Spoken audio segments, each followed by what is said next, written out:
पुरुष पहली बार तलवारबाजी की परीक्षा में भाग लेता है, लेकिन वह बगल में खड़े दुनिया के सबसे शीर्ष योद्धा को उत्साह से भर देता है, केवल इसलिए क्योंकि तलवारबाजी अकादमी का वह तथाकथित प्रतिभाशाली छात्र उस पुरुष के हाथों में बिल्कुल भी विरोध नहीं कर पाता। यह दृश्य देखकर उस लड़के के पिता को भी अपनी आंखों पर विश्वास नहीं होता। दुनिया का नंबर 1 योद्धा अपनी लड़ने की इच्छा को रोक नहीं पाता। वह खुद को आजमाना चाहता है, लेकिन वे यह नहीं जानते कि जिसे दुनिया का नंबर 1 योद्धा कहा जा रहा है, वह पिछले जन्म में उसका सबसे सम्मानित पिता ही था।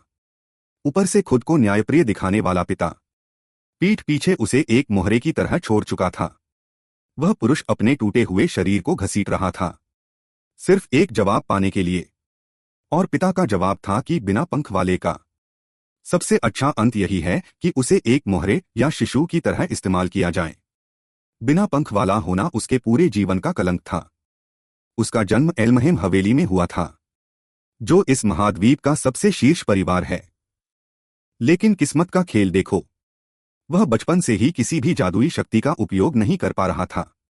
परिवार के मुखिया और उसके पिता रॉड्रिक इस महाद्वीप के एकमात्र 7 पंखों वाले जादूगर थे, और पीठ पर पंखों की संख्या एक जादूगर की ताकत को दर्शाती थी।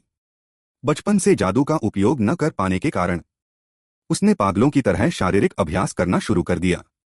पूरे 20 सालों तक उसने एक भी दिन आलस नहीं किया, भले ही परिवार के भाई उसका बिना पंख वाला कहकर मजाक उड़ाते थे।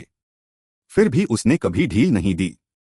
पिता की इच्छा के अनुसार उसने हर काम बखूबी किया, जब तक कि पिता ने उसे पूर्वी सेना की कमान संभालने और उत्तर की ओर अचानक हमला करने का आदेश नहीं दिया।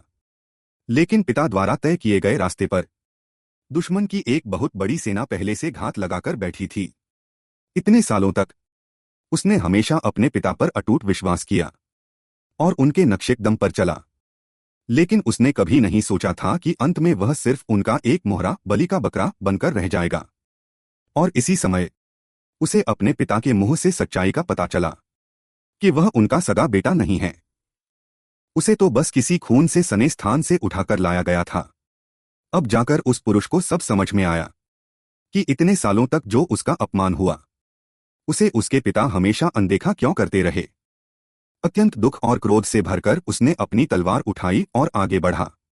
मैं हमेशा सोचता था कि पिता मुझे तराश रहे हैं, पर मैंने यह कभी नहीं सोचा था कि मुझसे कभी किसी ने कोई उम्मीद ही नहीं रखी थी। उस पुरुष ने अपनी पूरी ताकत से हमला किया और अपने उस पिता पर वार किया जिससे वह कभी बेहद प्यार करता था। रॉड्रिक ने तिरस्कार से हंसते हुए कहा, तुम्हारी ताकत मेरे लिए कोई खतरा नहीं है। और इसके तुरंत बाद पीछे से आए लोगों की जंजीरों ने उस पुरुष को जकड़ लिया और इसी पल उस पुरुष का शरीर पूरी तरह से काट दिया गया। क्या तुम सच में नहीं समझे? बिना पंख वाले हमेशा सबसे निचले स्तर के मोहरे ही रहेंगे। तुम्हें एक मामूली कीड़े की तरह होना चाहिए जो जमीन पर रेंगता है। वह पुरुष बार बार यही दोहराता रहा, क्यों तुम मुझे उस खून से सने स्थान से अपने साथ वापस लाए? ऐसा लगता है कि तुम्हें अभी भी कारण नहीं पता है। ठीक है, तो मैं तुम्हें सच बताकर मारता हूं। तुम्हें एल्महेम हवेली में लाने का एकमात्र कारण सिर्फ तुम्हारे भीतर की 7 पंखों की शक्ति को पाना था। उस पुरुष को अपनी कानों पर विश्वास नहीं हुआ। मेरे भीतर 7 पंखों की शक्ति का क्या मतलब है? तुम्हारी मां बहुत असाधारण थी। उसने एक ऐसे बच्चे को जन्म दिया जिसमें 7 पंखों की शक्ति थी, और मैंने उस शक्ति के लिए तुम्हारी मां का शिकार किया और अंत में तुम्हें अपने साथ ले आया। वह पुरुष इस हार को स्वीकार नहीं कर पा रहा था कि उसके पूरे जीवन के साथ इस तरह खिलवाड़ किया गया। अंततः उस पुरुष की मृत्यु हो गई। उसका जन्म भी खून के बीच हुआ था और उसकी मृत्यु भी खून के बीच ही हुई। जब उस पुरुष ने फिर से धीरे धीरे अपनी आंखें खोलीं, क्या यह अगला जन्म है? लेकिन शरीर में बची हुई गर्माहट ने उसे एहसास कराया कि यह कोई सपना नहीं, हकीकत है। वह खुद से पूछने लगा कि वह किस जगह पर है। ये छोटे छोटे हाथ, क्या वह फिर से एक नवजात शिशु बन गया है? उसके पास लेटी महिला मर चुकी थी। अचानक उस पुरुष को कुछ और आवाजें सुनाई दीं।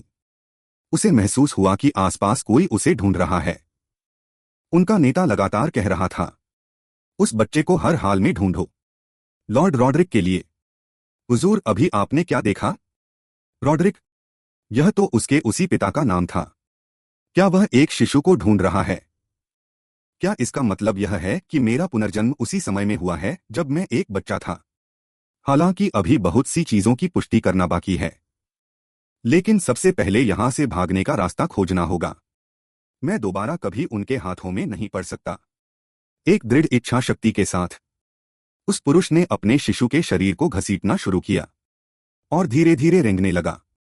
उसे नहीं पता था कि वह कितनी देर तक रेंगता रहा। उसे बस यह महसूस हो रहा था कि उसका होश धीरे धीरे खो रहा है।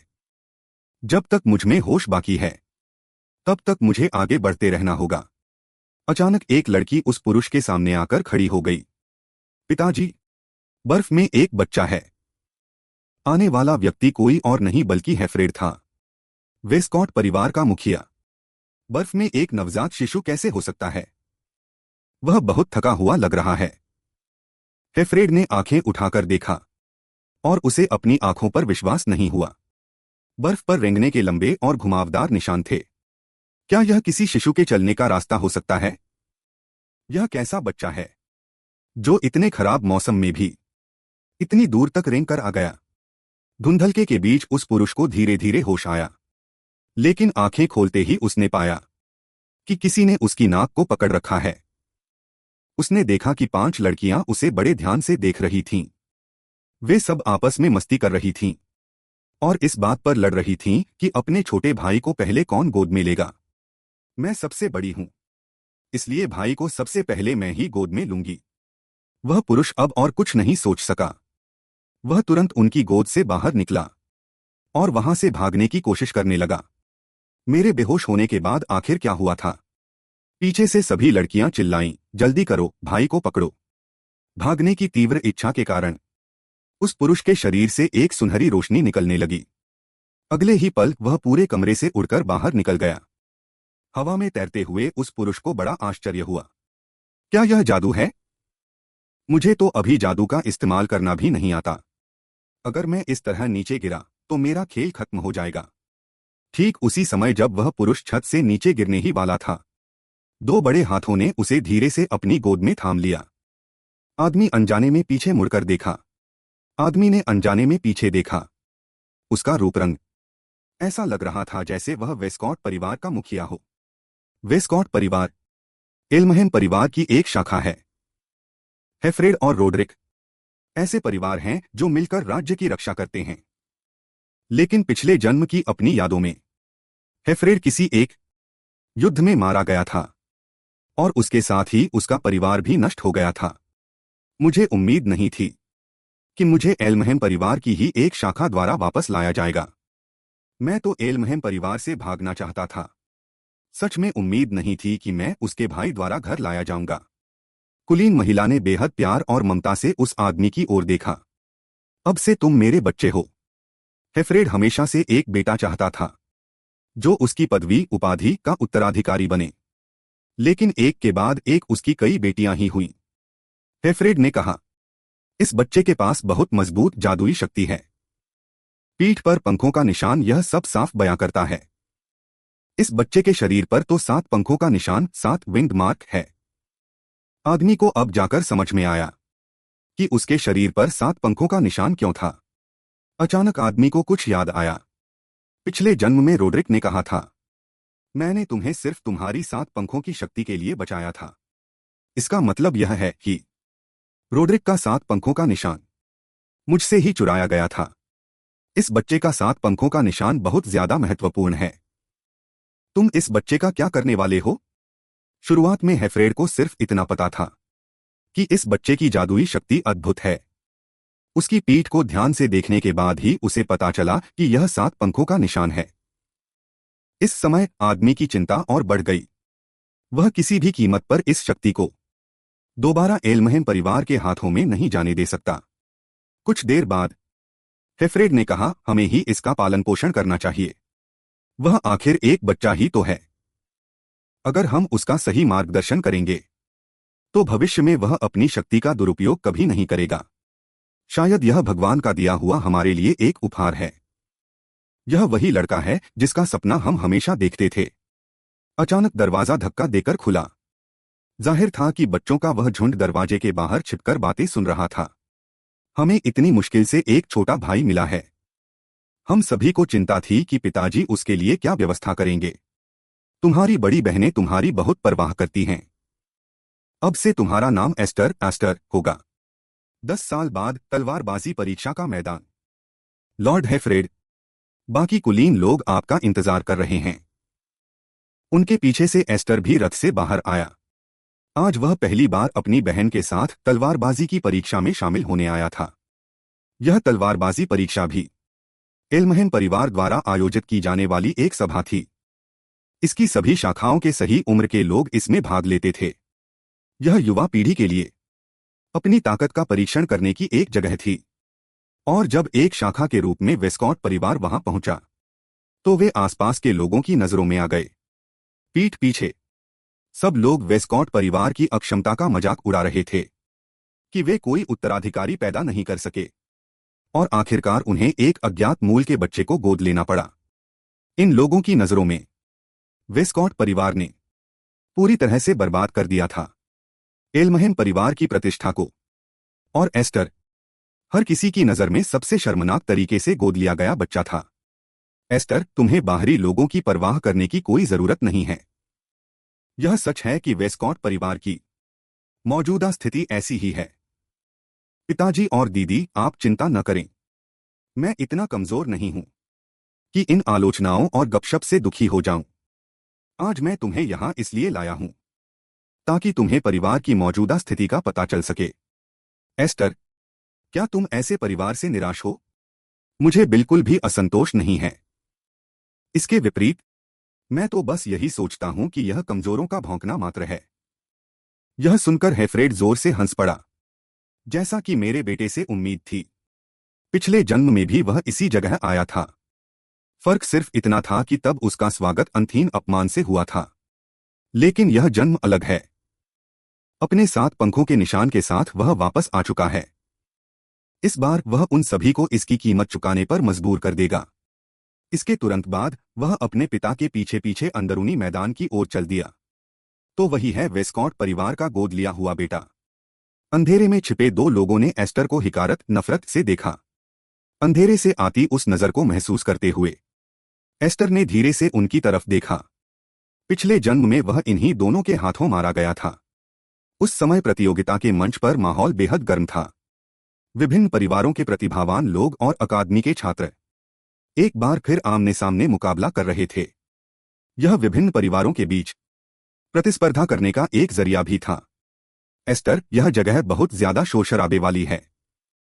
कोई आश्चर्य नहीं कि दोनों बहनें इस जगह नहीं आना चाहती थीं। प्रतियोगिता के मंच को देखते हुए एस्टर गहरे विचारों में खो गया। पिछले जन्म में इसी जगह उसका अपमान हुआ था। एस्टर, तुम्हें क्या हुआ? शायद इसलिए क्योंकि मैं पहली बार तलवारबाजी परीक्षा में भाग ले रहा हूं। मैं थोड़ा घबराया हुआ हूं। एस्टर, तुम दोनों पहले यहीं रुको। मुझे पहले कुलीनों की बैठक में शामिल होने जाना है। एस्टर, तुम्हें अपनी दीदी का अच्छे से ख्याल रखना होगा। पिताजी, मैं बड़ी बहन हूं। ऐसा कैसे हो सकता है कि छोटा भाई बड़ी बहन का ख्याल रखे? एफ्रेड थोड़ा मुस्कुराया। एस्टर, यहां तुम्हारी उम्र के बहुत से बच्चे हैं।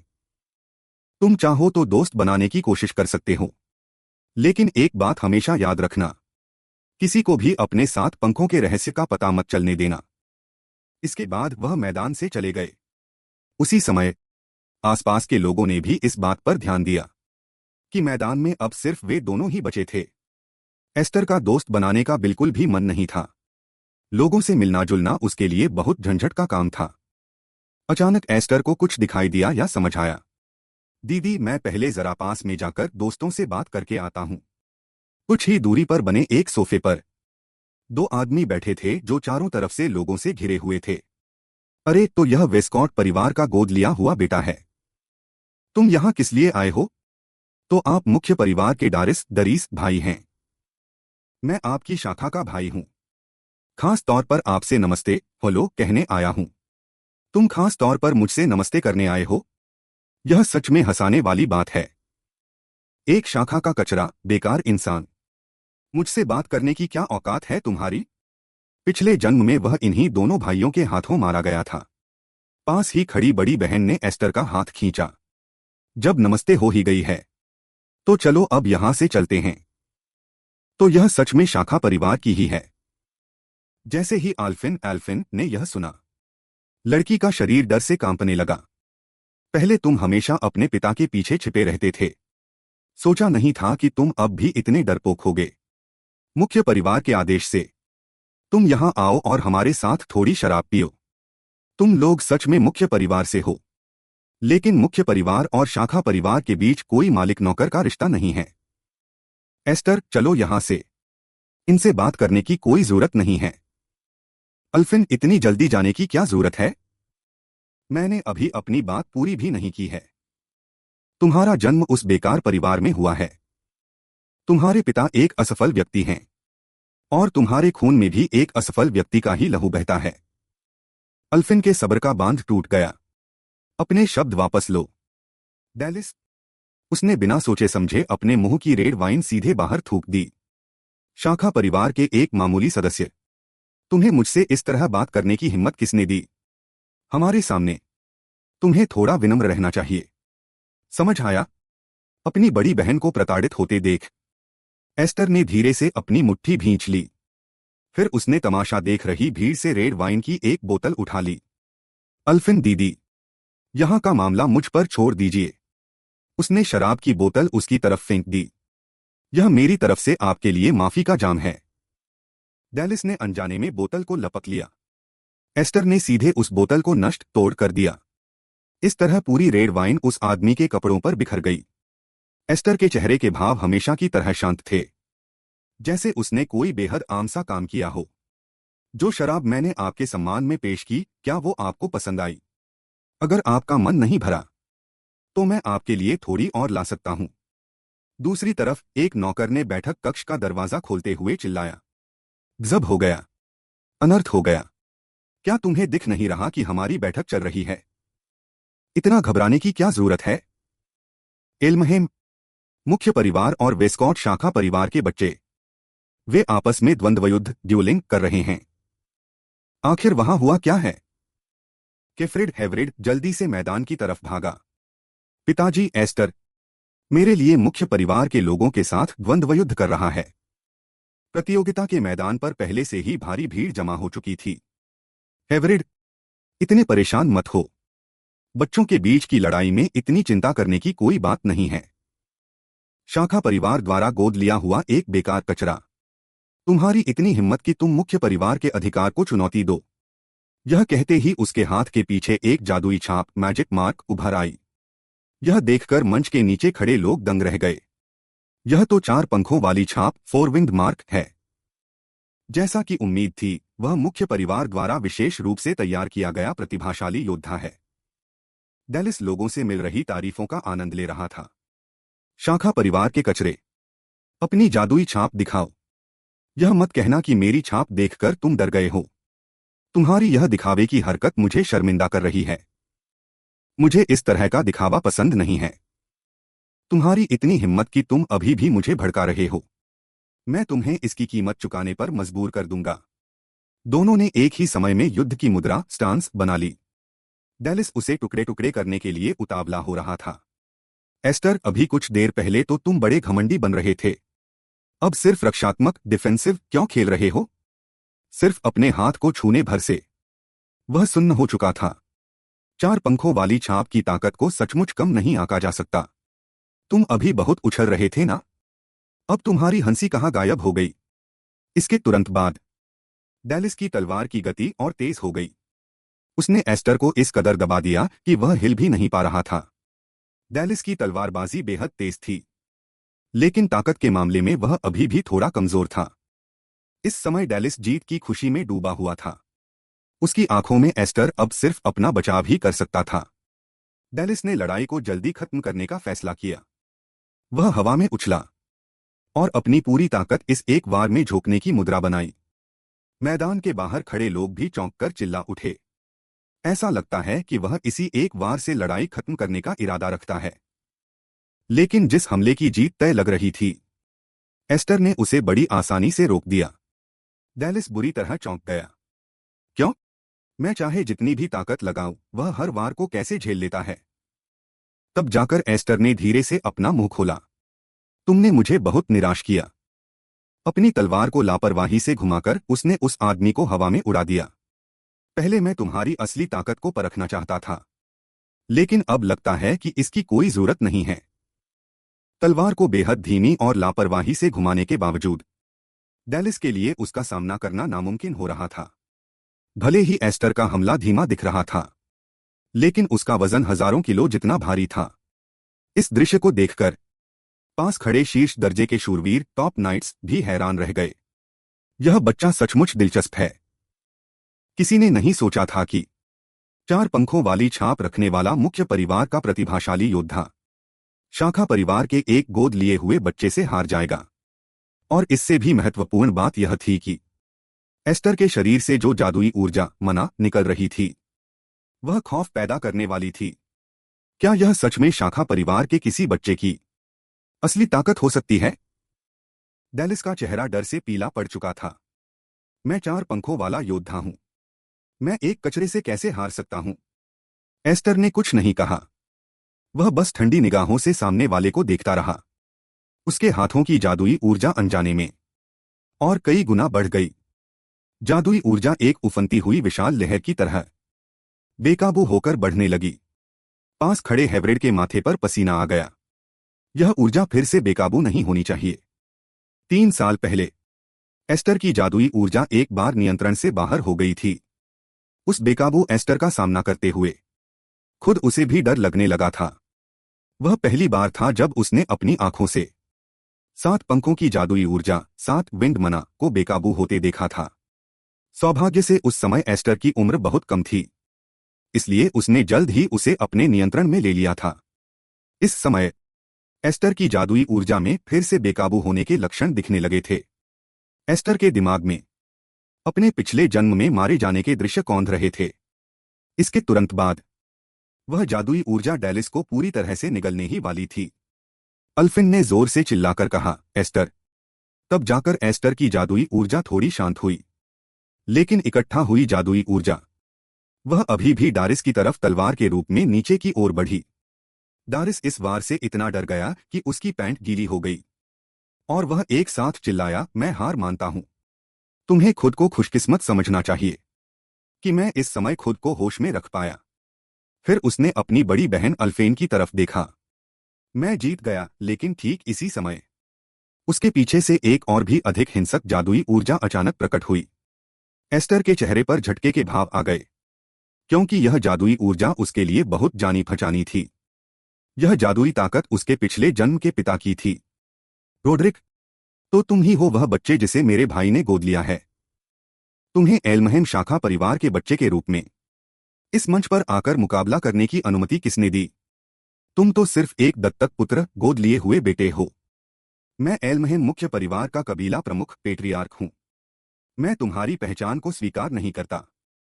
अचानक अपनी बाह घुमाते हुए एस्टर पल भर में दूर जा गिरा। हेफ्रीड को अपनी आंखों पर विश्वास नहीं हुआ कि रोड्रिक ने एक बच्चे पर हाथ उठाया। उसने बिना किसी झिझक के अपनी तलवार उठाई और रोड्रिक पर हमला कर दिया। वर्तमान में महाद्वीप के सबसे शक्तिशाली व्यक्ति होने के नाते रोड्रिक ने केवल अपना हाथ उठाकर हमले को रोक दिया। रोड्रिक के रक्षात्मक बल का लाभ उठाते हुए जमीन पर पैर रखते ही वह तुरंत एस्टर की ओर भागा। उसने सोचा था कि एस्टर गंभीर रूप से घायल होकर जमीन पर गिरा होगा, लेकिन एस्टर ने अपने हाथ में टूटी हुई तलवार उठा रखी थी। सौभाग्य से उसने हमले को रोकने के लिए अपनी तलवार का इस्तेमाल किया था। जाहिर है रोड्रिक को उम्मीद नहीं थी कि एस्टर इसे रोक पाएगा। वह बिना पीछे मुड़कर देखे प्रतियोगिता स्थल से चला गया। एस्टर ने मुस्कुराते हुए धीमी आवाज में कहा, पिताजी, मैंने कर दिखाया। मैंने दीदी की रक्षा की। एस्टर, तुम एक सच्चे और योग्य मर्द हो। दूसरी तरफ रोड्रिक से कहा गया, आज तुम कुछ ज्यादा ही नीच हो गए। जो तुमने एक बच्चे पर हाथ उठाया। मूल रूप से मुख्य परिवार और शाखा परिवार के बीच बहुत बड़ा विवाद था। अब ऐसा लगता है कि इसे सुलझाया नहीं जा सकता। मैंने कभी हेफ्रीड और उनके लोगों को कुछ समझा ही नहीं। मैं तो बस शाखा परिवार को यह बताना चाहता हूं कि बड़ों और छोटों का सम्मान क्या होता है। असल में एस्टर ने मुख्य परिवार के डैलिस को हरा दिया था और वह वेस्कॉट परिवार में वापस आ गया था। पूरी तरह से ठीक होने के बाद एस्टर तुरंत परिवार के प्रशिक्षण में शामिल हो गया। परिवार के सबसे उत्कृष्ट छात्र भी अपनी आंखों पर विश्वास नहीं कर पा रहे थे। एस्टर, तुम बहुत शक्तिशाली हो। शुरुआत में सबने सोचा था कि तलवारबाजी की परीक्षा से अभी अभी लौटने के कारण एस्टर खुद को थोड़ा आराम देगा, लेकिन किसी ने नहीं सोचा था कि एस्टर अगले ही दिन पूरे दिल से प्रशिक्षण में जुट जाएगा। खुद से मैंने अपने दूसरे दोस्तों से यह खबर सुनी है। युवा मास्टर एस्टर, उन्होंने एल्महेम परिवार के उस प्रतिभाशाली लड़के को लगभग मार ही डाला था। यह सचमुच अविश्वसनीय है। यह युवा मास्टर केवल 10 साल का है और इतना शक्तिशाली है। एस्टर समझता था कि इस बार तलवारबाजी की परीक्षा में उसने बहुत दिखावा किया था, लेकिन यह सब उसकी योजना का हिस्सा था। उसका यह व्यवहार वेस्कॉट परिवार का मजाक उड़ाने वाले लोगों का मुंह बंद कर सकता था। हालांकि उसका अंतिम लक्ष्य अभी भी एल्महेम परिवार से बदला लेना था। इस उद्देश्य के लिए उसे अपनी क्षमता को पूरी तरह से उजागर करना होगा। यही कारण था कि वह तलवारबाजी की परीक्षा से लौटने के बाद बिना आराम किए तुरंत प्रशिक्षण में शामिल हो गया। अपनी वर्तमान ताकत के साथ रोड्रिक का सामना करने पर उसके जीतने की कोई संभावना नहीं थी। भले ही उसके पास 7 पंख 7 विंग्स थे, लेकिन वह जिस शक्ति का उपयोग कर सकता था वह अभी भी बहुत कम थी। जितने अधिक पंख होंगे व्यक्ति उतना ही शक्तिशाली होगा। सटीक रूप से कहें तो जितने अधिक पंख होंगे वह उस व्यक्ति की क्षमता को दर्शाता है। दशकों के प्रशिक्षण के बाद भी वह अभी भी पूरी तरह से नियंत्रित नहीं कर पा रहा था उन 7 पंखों से मिलने वाली विशाल जादुई शक्ति को। यहां तक कि बचपन में बहुत जल्दबाजी करने के कारण 7 पंखों की जादुई शक्ति नियंत्रण से बाहर हो गई थी। उस अनियंत्रित जादुई शक्ति ने उसकी अपनी दीदी को अपने इस छोटे भाई से बेहद डरा दिया था और उसने अपनी दीदी को लगभग मार ही डाला था। सौभाग्य से उस समय उसकी उम्र बहुत कम थी, जिससे जादुई शक्ति पूरी तरह से मुक्त नहीं हो सकी थी। अंततः उसके पिता ने उसे नियंत्रण से बाहर होने से रोका था। यही कारण था कि वह खुद को इतनी कड़ी ट्रेनिंग दे रहा था। गहरे विचारों में खोए हुए एस्टर ने अनजाने में हवा में तलवार चलाई। आसपास की लकड़ी की तलवारें लगभग एक ही समय में जमीन पर गिर गईं। तब जाकर एस्टर को होश आया। ऐसा लगा कि वह अपनी ताकत पर ध्यान देना भूल गया था। पीछे से एक हल्की हंसी सुनाई दी। एस्टर, हर बार ट्रेनिंग करते समय तुम बहुत आसानी से खुद को भूल जाते हो। तुम अब सचमुच बहुत मजबूत हो गए हो। तुम बिल्कुल भी एक 10 साल के बच्चे जैसे नहीं लगते। और हाँ, पिताजी ने तुम्हें स्टडी रूम अध्ययन कक्ष में बुलाया है। दीदी, आप फिर से मजाक कर रही हैं। मेरी ताकत अभी बहुत कम है। चूंकि पिताजी ने मुझे बुलाया है तो मैं पहले जाकर देख आता हूं। क्या बात है? वैसे एल्फिन दीदी, आज अचानक आपने कॉम्बैट सूट युद्ध की पोशाक पहनने का क्यों सोचा? मुझे याद है कि आप आमतौर पर इस पोशाक से नफरत करती थीं। यह सुनकर एल्फिन ने तुरंत जवाब नहीं दिया। कुछ देर सोचने के बाद उसने कहा, मुझे बस ऐसा लगता है कि एक बड़ी बहन होने के नाते मैं हमेशा अपने छोटे भाई की सुरक्षा पर निर्भर नहीं रह सकती। इसलिए एस्टर, जब तुम वापस आओगे तो मुझे ट्रेनिंग देना। मैं भी तुम्हारे जितना मजबूत बनना चाहती हूं। मैं भी एक बड़ी बहन के रूप में अपने छोटे भाई की रक्षा करना चाहती हूं। यह सुनकर एस्टर मुस्कुराया। जैसी आपकी आज्ञा मेरी दीदी। कुछ देर बाद उसने अपने पिता के स्टडी रूम का दरवाजा खटखटाया। आदरणीय पिताजी, क्या आप मुझे ढूंढ रहे थे? उसने देखा कि हेफ्रीड बहुत गंभीर चेहरे के साथ एस्टर की ओर देख रहा था। पहले यहां आओ और बैठो। अपने पिता के गंभीर चेहरे को देखकर उसे महसूस हुआ जैसे कोई बहुत महत्वपूर्ण बात घोषित होने वाली हो। एस्टर, जब से तुम हमारे परिवार के सदस्य बने हो तब से 10 साल बीत चुके हैं।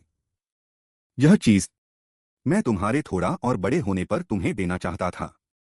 एक गहरे लाल रंग की रत्न वाली अंगूठी उसकी आंखों के सामने आई। यह परिवार के अगले उत्तराधिकारी का प्रतीक है। मुझे उम्मीद है एस्टर कि तुम परिवार के उत्तराधिकारी बनोगे। एस्टर को पहले से ही पता था कि उसके पिता परिवार की कमान उसे सौंपना चाहते थे। लेकिन उसने यह नहीं सोचा था कि यह इतनी जल्दी होगा। एस्टर, तलवारबाजी की परीक्षा के दौरान जो कुछ भी हुआ उसके बाद तुम्हें भी समझ जाना चाहिए कि वेस्कॉट परिवार की स्थिति और परिस्थिति बहुत कठिन है, चाहे मैं इसे स्वीकार करना चाहूं या नहीं। वेस्कॉट परिवार एल्महेम परिवार की ही एक शाखा है। अन्य सभी शाखाओं के पास अपने नामित उत्तराधिकारी हैं। मैं वेस्कॉट के उत्तराधिकारी का पद हमेशा के लिए खाली नहीं छोड़ सकता। हालांकि उपाधि का उत्तराधिकार ज्यादातर पुरुषों को ही मिलता है। लेकिन क्या मेरी दीदियां सचमुच इस बात से सहमत हैं? तुम्हारी दीदियां इस समय अकादमी में हैं। सही समय आने पर मैं उन सभी को इस मामले के बारे में विस्तार से समझाऊंगा। पिताजी का यह फैसला थोड़ा मुश्किल है। दोनों दीदियां शायद इस बात से नाखुश होंगी। सभी दीदियां मुझे पसंद नहीं करती, विशेष रूप से कुटो दीदी, क्योंकि मैं एक लड़का हूं, इसलिए वह मुझसे नफरत करती हैं। इस स्थिति के बारे में मुझे भी अच्छी तरह पता है। सौभाग्य से तुम्हारे पास 7 पंखों का निशान, 7 विंग्स मार्क है। उनके पास इसका विरोध करने का कोई ठोस कारण नहीं होगा। पिताजी, मुझे बहुत खेद है। फिलहाल मैं उत्तराधिकारी के रूप में इस पहचान को स्वीकार नहीं कर सकता। मैं अभी तक परिवार का एक योग्य उत्तराधिकारी नहीं हूं। उस समय मेरी जादुई शक्ति नियंत्रण से बाहर हो गई थी। मैंने लगभग अपनी कई बहनों की जान ले ली थी। जब तक मैं अपनी जादुई शक्ति को नियंत्रित नहीं कर लेता, तब तक मैं खुद को माफ नहीं कर सकता। यह सुनकर हेफ्रीड के चेहरे पर संतुष्टि का भाव आ गया। एस्टर, तुम्हारी परिपक्वता मुझे हैरान करती है। कभी कभी मुझे सच में शक होता है कि क्या तुम वाकई केवल 10 साल के हो। चूंकि तुम तुरंत परिवार के उत्तराधिकारी नहीं बनना चाहते, इसलिए मैंने तुम्हारे लिए एक और चीज तैयार की है। शायद यह चीज तुम्हारी पसंद के अधिक अनुकूल हो। अगले ही पल एस्टर के चेहरे पर झटके के भाव आ गए। यह एक जादुई तलवार थी जो काली थी और उस पर सुनहरे रंग के पैटर्न बने हुए थे। यह जादू को सोखने वाली ब्लेड थी। ग्राम, कुछ देर बाद हेफ्रीड एस्टर को लेकर जंगल में आए।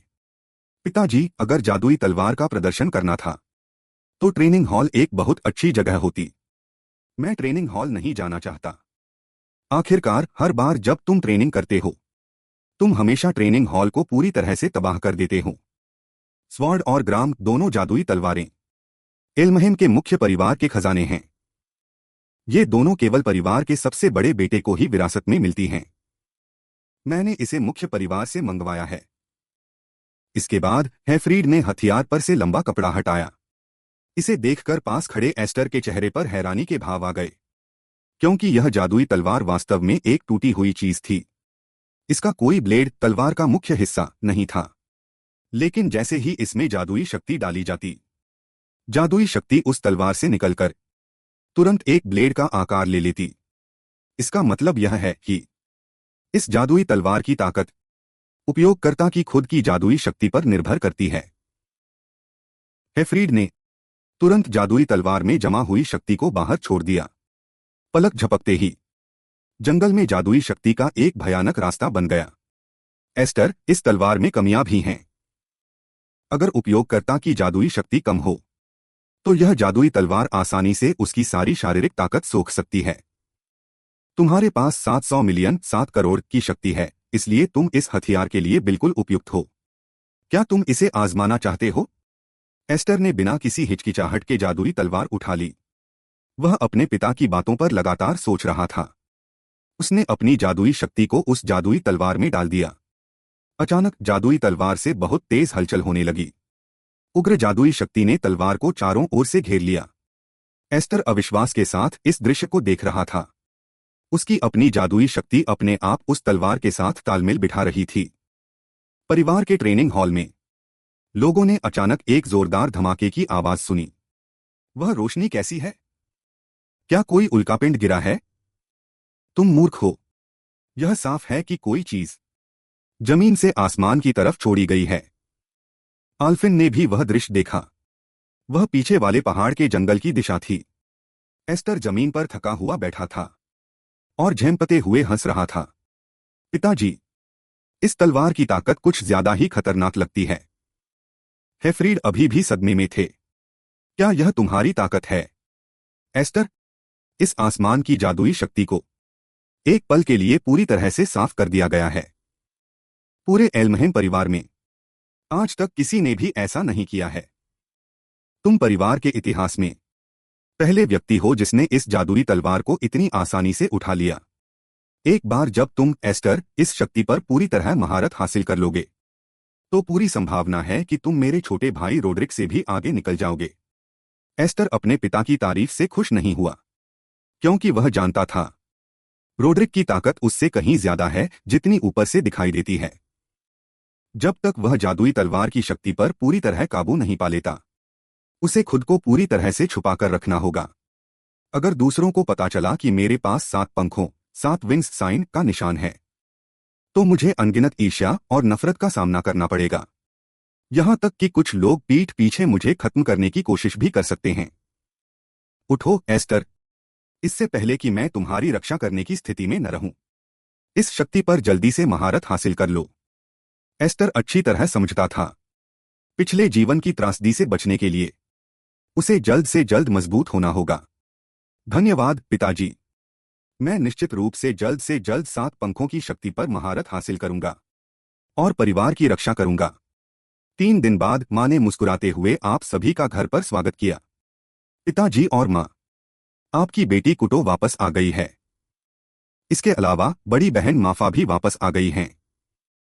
फिर उसने थोड़ा खांसते हुए कहा, मेरी प्यारी छोटी बहनों, इतने समय बाद मिले हैं, क्या दीदी की याद नहीं आई?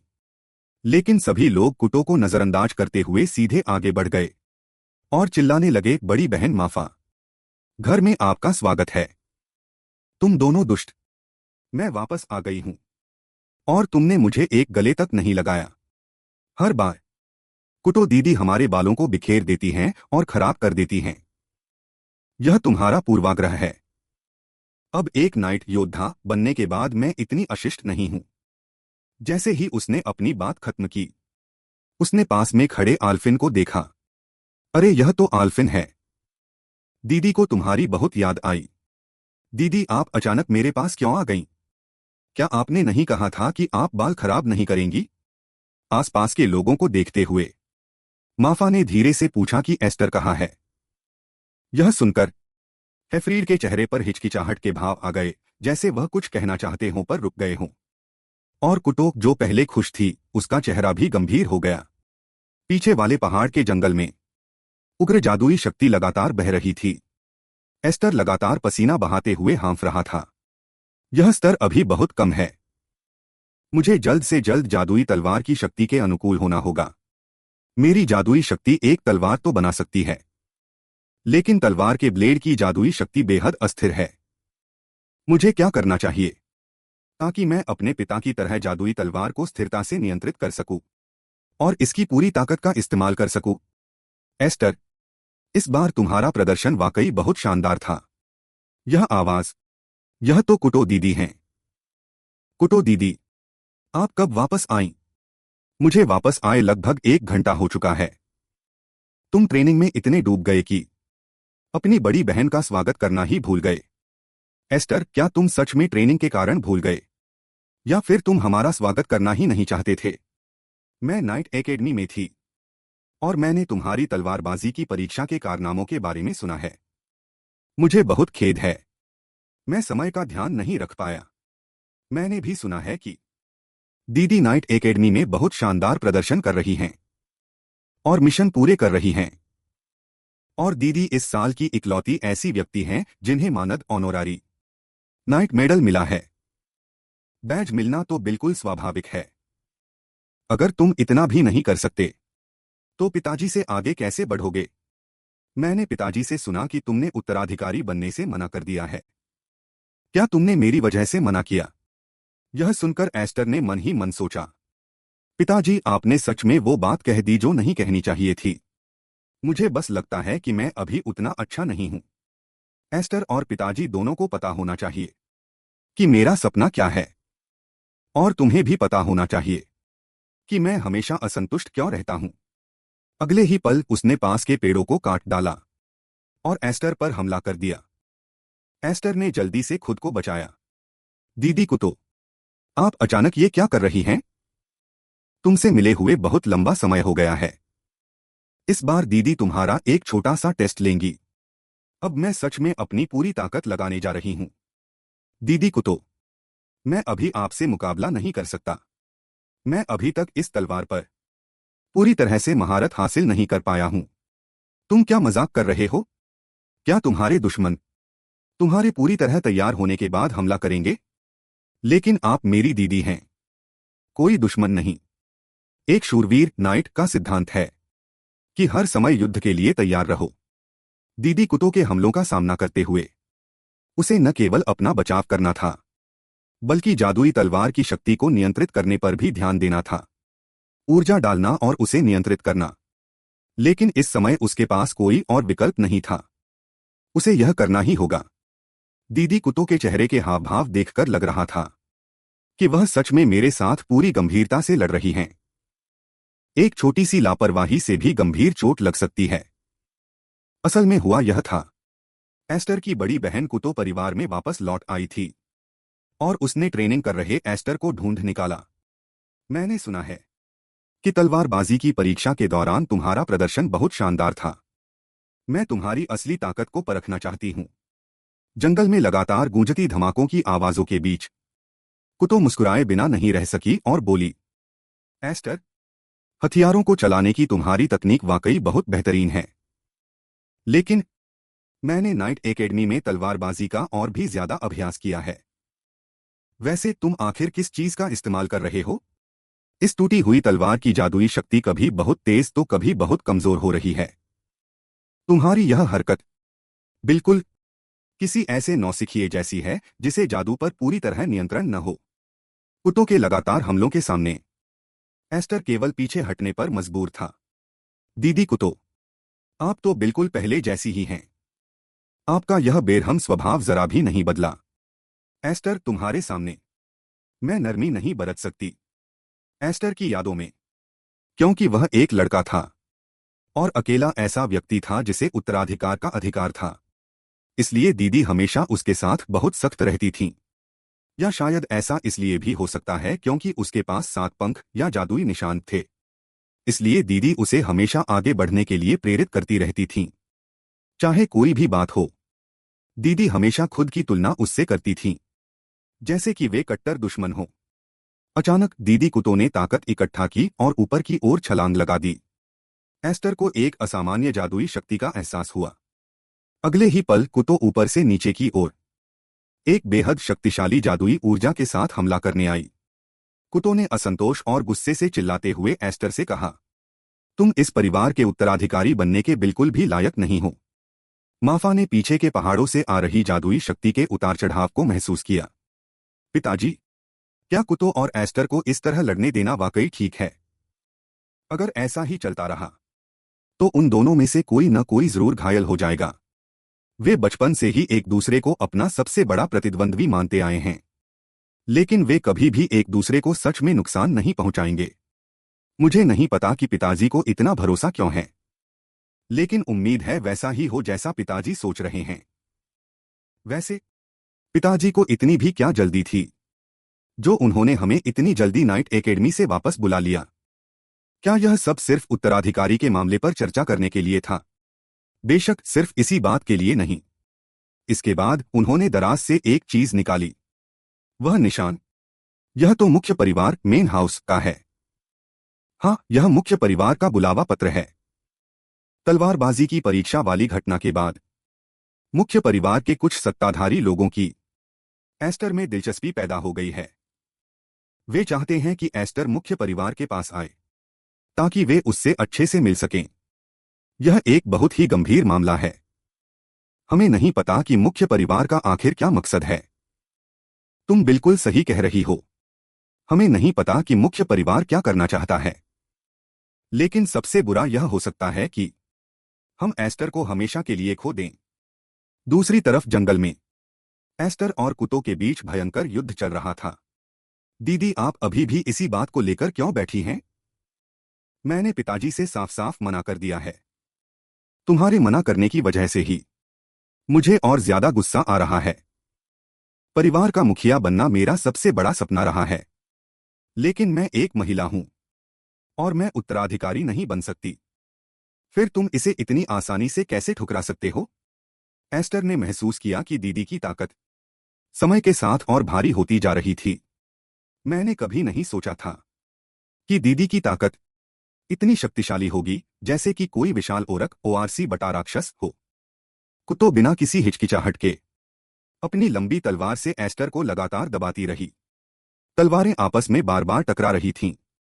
लेकिन अगले ही पल एस्टर ने बाईं ओर अपनी ताकत का रुख मोड़ा, ताकि सीधी ताकत के टकराव से बचा जा सके। बाईं ओर खींची गई लंबी तलवार से उसने साइड स्लैश तिरछे वार के जरिए कुतो पर हमला किया। यह देखकर कुतो हल्के से मुस्कुराई। अभी अभी तुम मेरे सीधे टकराव से बचकर भागे थे। तुम्हें क्या लगता है कि तुम इस तरह से जीत जाओगे? अचानक कुतो के शरीर से तलवार की ऊर्जा स्वॉर्ड की का विस्फोट हुआ, जिसने पल भर में आसपास की चीजों को उड़ा दिया। एस्टर, जो कुतो पर वार करने ही वाला था, वह भी इस भारी ताकत के झटके से दूर जा गिरा। एस्टर ने बिल्कुल नहीं सोचा था कि दीदी कुतो ने अभी भी इतनी क्रूर और जबरदस्त ताकत बचाकर रखी थी। एस्टर, अगर तुम्हारी ताकत सिर्फ इतनी ही है, तो तुमने मुझे बहुत निराश किया है।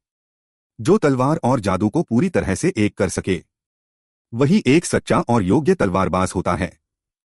सच कहूं तो जो ताकत तुमने अभी तक दिखाई है, उससे मैं बहुत निराश हूं।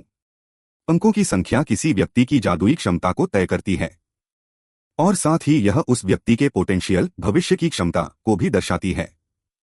लेकिन इससे भी ज्यादा जरूरी बात यह है, कोई अपनी कितनी जादुई शक्ति मना का उपयोग अपने लिए कर सकता है। एस्टर, तुम्हारे पास तो 700 मिलियन 70 करोड़ मार्क्स छाप हैं, जबकि मेरे पास केवल 500 मिलियन 50 करोड़ मार्क्स हैं। लेकिन अभी अभी तुमने मेरी जादुई शक्ति से सीधे टकराने से परहेज किया। तुम्हें अपनी खुद की जादुई शक्ति पर कितना अविश्वास है? क्या तुम्हें अपनी खुद की ताकत पर भी भरोसा नहीं है? या फिर तुम इस बात से डरते हो कि तुम्हारी जादुई शक्ति फिर से नियंत्रण से बाहर हो जाएगी और 3 साल पहले की तरह हमें फिर से नुकसान पहुंचाएगी? क्या एस्टर को आखिरकार समझ आ गया है कि डर क्या होता है? मुझे अब समझ में आया। 1003 एस्टर आखिरकार उसका छोटा भाई है।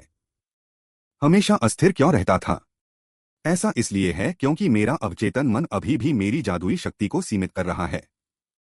इस जादुई तलवार के अस्थिर होने का कारण निश्चित रूप से यह है कि मैंने खुद पर पूरी तरह भरोसा नहीं किया। यह सब अपनी ही ताकत के कारण हुआ है। एस्टर, क्या तुम जानते हो कि मैं तुमसे कितनी ईर्ष्या करती हूं? तुम पैदा ही उत्तराधिकारी बनने की योग्यता के साथ हुए हो। यहां तक कि तुम्हारे पास 700 मिलियन मार्क्स हैं, जिसे इस महाद्वीप में सबसे शक्तिशाली माना जाता है। मेरा सपना इस परिवार का उत्तराधिकारी बनना था, लेकिन मैं ऐसा नहीं कर सकी। एस्टर, मुझे तुमसे सचमुच बहुत जलन होती है। जो कुछ भी मैं चाहती हूं, उसे तुम इतनी आसानी से पा लेते हो। दीदी कुतो कुतो, मुझे आपका शुक्रिया अदा करना चाहिए, जिन्होंने मुझे यह समझाया कि मुझे अपनी ताकत से डरना नहीं चाहिए। जादुई शक्ति को पूरी तरह से मुक्त करते हुए उसने उसे लापरवाही से घुमाया। जो कुतो पहले बेहद आक्रामक थी, वह पल भर में हवा के झोंके से पीछे उड़ गई। दीदी का धन्यवाद, जिसकी बदौलत मैं अपनी कमजोरी पर काबू पाने में कामयाब रहा। वह बिना किसी हिचकिचाहट के कुतो की तरफ झपटा। यह देखकर कुतो दंग रह गई। वह आखिर करना क्या चाहता है? उस बिना ब्लेड वाली टूटी हुई तलवार के साथ साफ तौर पर वह एक टूटी हुई तलवार है जिससे कोई खतरा नहीं है। लेकिन मुझे अंदर ही अंदर एक बहुत बुरा एहसास हो रहा है। उस उठाई हुई टूटी जादुई तलवार में गहरे लाल रंग की जादुई शक्ति जमा होने लगी। शक्ति जमा होने के साथ साथ एस्टर की गति में जरा भी कमी नहीं आई। अगले ही पल उसने तलवार से जोरदार हमला किया। कुतो ने बचाव किया, पर उसका शरीर लगातार कांप रहा था। इसके तुरंत बाद वह पीछे हट गई, मुस्कुराते हुए। मुझे उम्मीद नहीं थी कि तुम अभी भी इतनी बड़ी ताकत का इस्तेमाल कर सकते हो। एस्टर ने कोई जवाब नहीं दिया। उसने बस खुद से बुदबुदाया, मैं अपनी दूसरी जिंदगी बर्बाद नहीं करना चाहता। पिछले जीवन में मेरे पास ऐसी ताकत नहीं थी। इस जीवन में अपने पिता से मिलने के बाद ही मेरी किस्मत बदली है। इस जीवन में मेरे पास एक सच्चा परिवार है। कुतो गहरे सदमे में थी। दूसरी जिंदगी से उसका क्या मतलब है?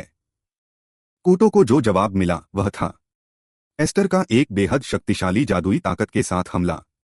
एस्टर को अपनी ओर आते देख कूटो ने अपनी लंबी तलवार को अपने आगे अड़ा दिया और बचाव के लिए तुरंत अपनी जादुई शक्ति को तलवार पर फैला दिया, रक्षा करने के लिए। लेकिन एस्टर ने अपनी जादुई शक्ति के हमले को तुरंत रद्द करते हुए एक बार फिर अपनी जादुई शक्ति को तलवार पर केंद्रित कर दिया। कूटो ने इसकी बिल्कुल उम्मीद नहीं की थी कि जब एस्टर सचमुच अपनी 700 मिलियन की जादुई शक्ति का इस्तेमाल करेगा तो वह इतना भयानक होगा। आखिरकार एस्टर ने इस द्वंद्व मुकाबले में कूटो को हरा दिया। कुछ घंटों बाद कूटो को बिस्तर पर होश आया, आसपास के जाने पहचाने माहौल को देखते हुए। यह कूटो का अपना ही कमरा था। कूटो को समझ नहीं आ रहा था कि वह अपने कमरे में कैसे आई। क्या वह अभी कुछ देर पहले तक लड़ नहीं रही थी? पास ही खड़ी माफा ने धीमे से पूछा, कूटो क्या तुम्हारी नींद अच्छी रही? तुम बहुत देर तक सोती रहीं। यह सुनकर कूटो तुरंत उठ बैठी। मैं निश्चित रूप से अभी एस्टर के साथ मुकाबला कर रही थी। दीदी माफा, उस मुकाबले में आखिर हुआ क्या था? भले ही तुम मुझसे पूछो, मुझे भी ठीक ठीक नहीं पता कि क्या हुआ था। लेकिन एस्टर ने कहा कि तुम मुकाबले के बीच में अचानक सो गई थीं।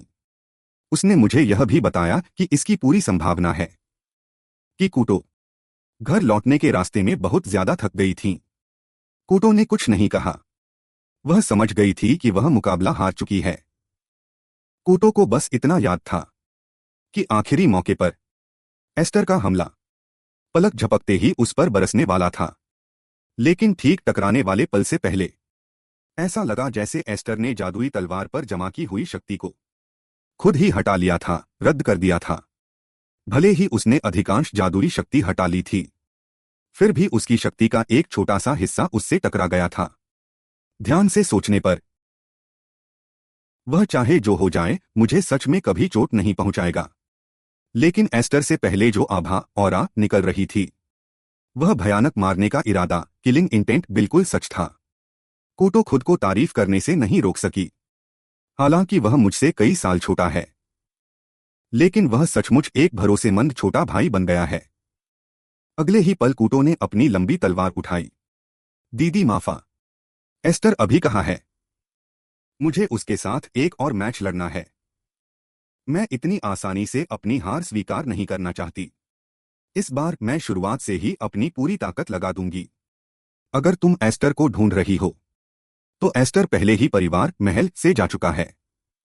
कूटो के चेहरे पर हैरानी के भाव आ गए। पहले ही परिवार से जा चुका है का क्या मतलब है? कूटो, क्या तुम्हें नहीं पता? एस्टर को एल्महीम मुख्य परिवार से एक बुलावा पत्र मिला है। पिता उसे लेकर मुख्य परिवार के घर गए हैं। कूटो के चेहरे पर असंतोष और निराशा के भाव आ गए। मैंने इस बारे में कभी नहीं सुना था।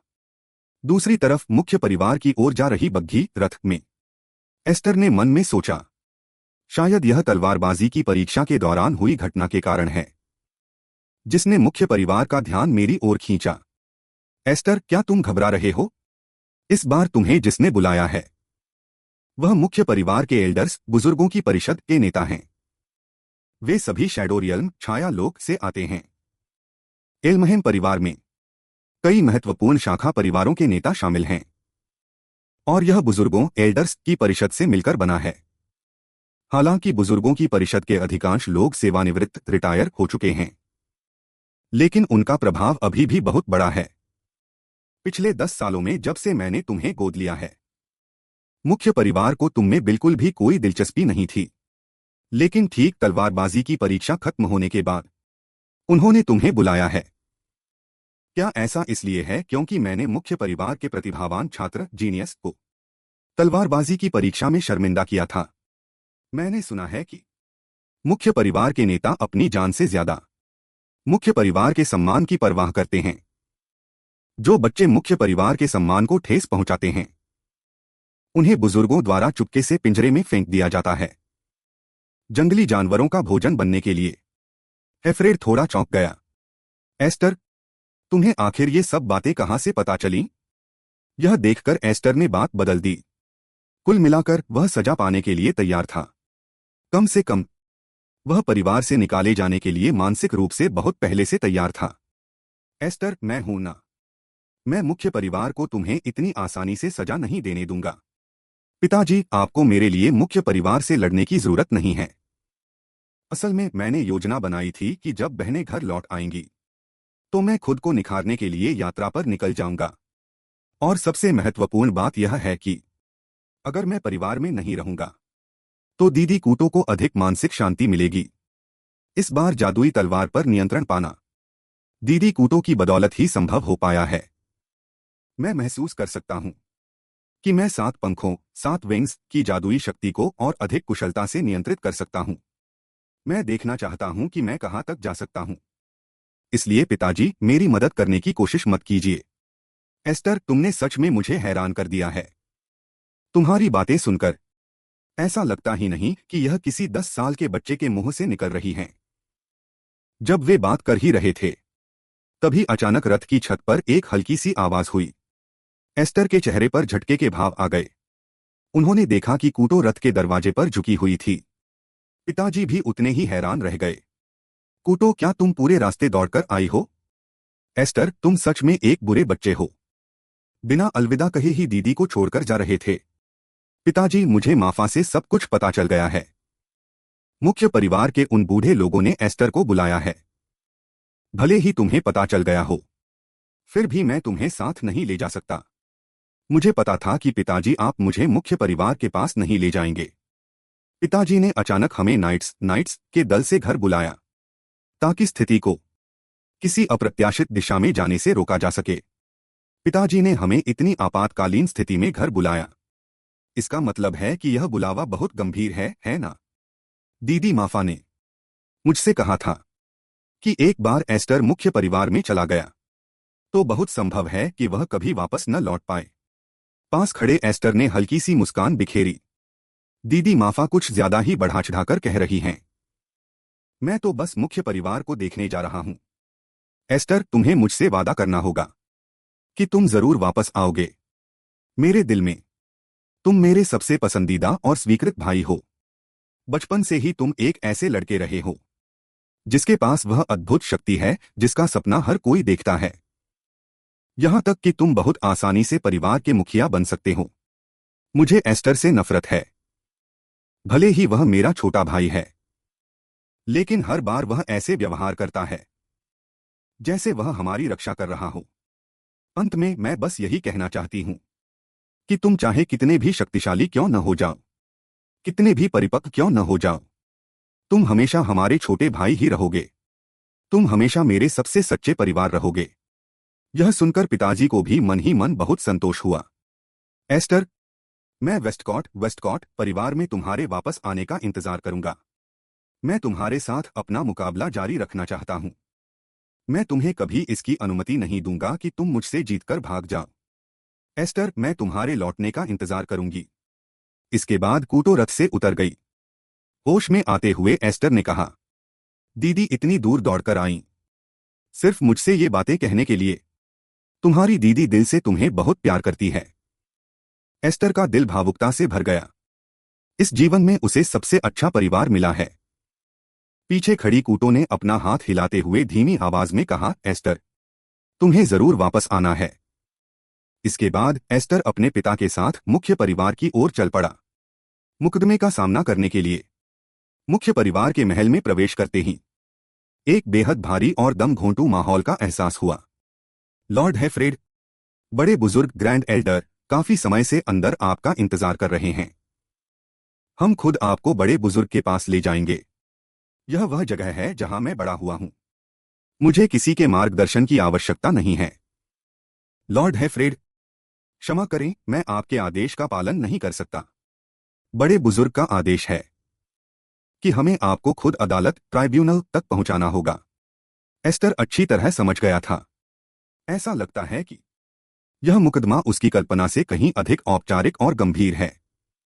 उसे खुद याद नहीं था कि वह कितने समय बाद मुख्य परिवार में आया है। एस्टर, मुझे विश्वास है कि तुम समझ गए होगे।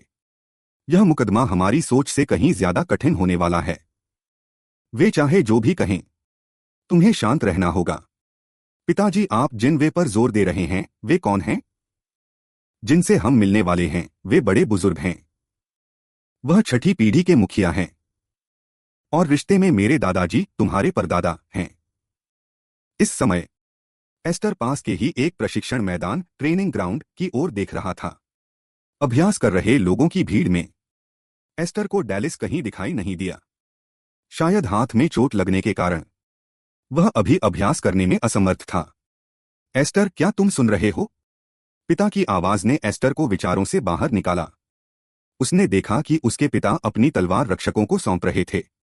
एस्टर ने अपनी जादुई तलवार सौंपते हुए पिता को जवाब दिया, मैंने दीदी से वादा किया है कि मैं सुरक्षित वापस लौटूंगा। इसके बाद अदालत के भारी दरवाजे धीरे धीरे खुले। यह बिल्कुल साफ था कि अदालत के कमरे का माहौल दम घोंटने वाला था।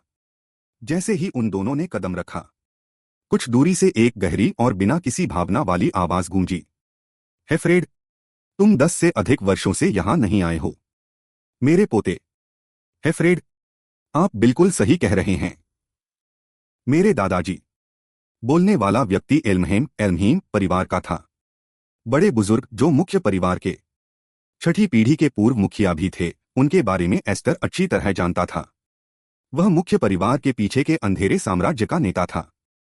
परिवार के सम्मान के लिए वह सम्मान को अपनी जान से भी ज्यादा कीमती समझता था। छठी पीढ़ी के मुखिया जेनिथ और बाकी सभी लोग एल्महीम परिवार के महत्वपूर्ण अधीनस्थ वासल्स थे। अदालत में कुछ ऐसे चेहरे भी थे जिन्हें उसने तलवारबाजी की परीक्षा में देखा था, लेकिन चारों ओर नजरें घुमाने के बाद भी उसे रॉड्रिक कहीं दिखाई नहीं दिया। क्या तुम रॉड्रिक को ढूंढ रहे हो? वह इस मुकदमे में शामिल नहीं हुआ है। रॉड्रिक शाही नाइट्स रॉयल नाइट्स का सदस्य है। उनके पास ऐसे छोटे मोटे मामलों के लिए बिल्कुल समय नहीं है। इसलिए इस बार हम जैसे बूढ़े लोग उसका काम बांटने के लिए यहां आए हैं। रॉड्रिक से न मिल पाना बिल्कुल वैसा ही था जैसा एस्टर ने सोचा था। अपने पिछले जीवन में भी वह इस पिता को बहुत कम देखा जाता है। वैसे बात की जाए तो यह हैरान करने वाला है कि वर्तमान गृहस्वामी मुखिया की अनुपस्थिति में भी वे परिवार के इतने सारे वरिष्ठ अधिकारियों को इकट्ठा करने में सफल रहे। इससे पता चलता है कि बड़े बुजुर्ग ग्रैंड एल्डर का प्रभाव मेरी कल्पना से भी कहीं अधिक बड़ा है। दादाजी, आपने अभी जिस छोटी सी बात मामले का जिक्र किया, आप किस मामले को सुलझाना चाहते हैं? तुम्हें समझ जाना चाहिए कि मैं किस बारे में बात कर रहा हूं। तुम्हारा बच्चा एस्टर ने तलवारबाजी की परीक्षा में जो हंगामा खड़ा किया था, तो आखिरकार वे सच में तलवारबाजी परीक्षा की घटना को ही मुद्दा बनाकर हमला करने वाले हैं। दादाजी, तलवारबाजी परीक्षा की घटना के संबंध में रोड्रिक ने खुद पहले ही इस मामले को पूरी तरह से संभाल लिया है। और वैसे भी वह तो बस बच्चों के बीच की एक मामूली सी लड़ाई थी। यह सुनते ही वहां मौजूद लोग एक एक करके बोलने लगे। भले ही वह बच्चों के बीच की लड़ाई हो, लेकिन इसके कारण एल्महीम परिवार के नाम पर एक कलंक लग गया है। ऑफ्रेड, तुम्हें बच्चा गोद लेने से हमें कोई आपत्ति नहीं है, लेकिन उसे मुख्य परिवार को बदनाम नहीं करना चाहिए था। हमें उसे देश निकाला निर्वासित देना ही होगा, और उसका पालन पोषण करने वाले के रूप में तुम्हें भी सजा भुगतनी होगी। एस्टर ने गुस्से में कहा, तलवारबाजी परीक्षा की घटना पूरी तरह से मेरी वजह से हुई थी। मेरे पिता को इस बारे में कुछ भी पता नहीं था और वे मुझे रोकने में असमर्थ थे। तभी हॉफ्रेड ने अपना सिर हिलाया और एस्टर को आगे कुछ भी न बोलने का इशारा किया। एस्टर का मन पूरी तरह से उलझन से भर गया। पिता इतने सहनशील क्यों हो रहे हैं और सब कुछ क्यों बर्दाश्त कर रहे हैं? एस्टर, तुम नियमों और शिष्टाचार को बिल्कुल नहीं जानते। उच्च अधिकारियों के बीच की बातचीत में एक बच्चे को हस्तक्षेप करने का कोई अधिकार नहीं है। एल्महीम परिवार के सम्मान के साथ खिलवाड़ बर्दाश्त नहीं किया जाएगा। परिवार के पास 12,000 सबसे शीर्ष शूरवीरों नाइट्स की सेना है। वे सभी इस परिवार के सम्मान की रक्षा के लिए ही अस्तित्व में हैं। यहां बैठे अमीर परिवार हर पल एल्महीम परिवार को उखाड़ फेंकने की ताक में रहते हैं। भले ही तुम लोग इसे अपने मुंह से न कहो, लेकिन हम सब अच्छी तरह जानते हैं, हर कोई इस राज्य का सबसे शीर्ष परिवार बनना चाहता है। इसलिए तुम्हारे द्वारा लाए गए इस अपमान को धोने के लिए मुझे चाहिए कि तुम साबित करो अगले ही पल हॉफरेड के सामने एक लंबी तलवार बढ़ा दी गई।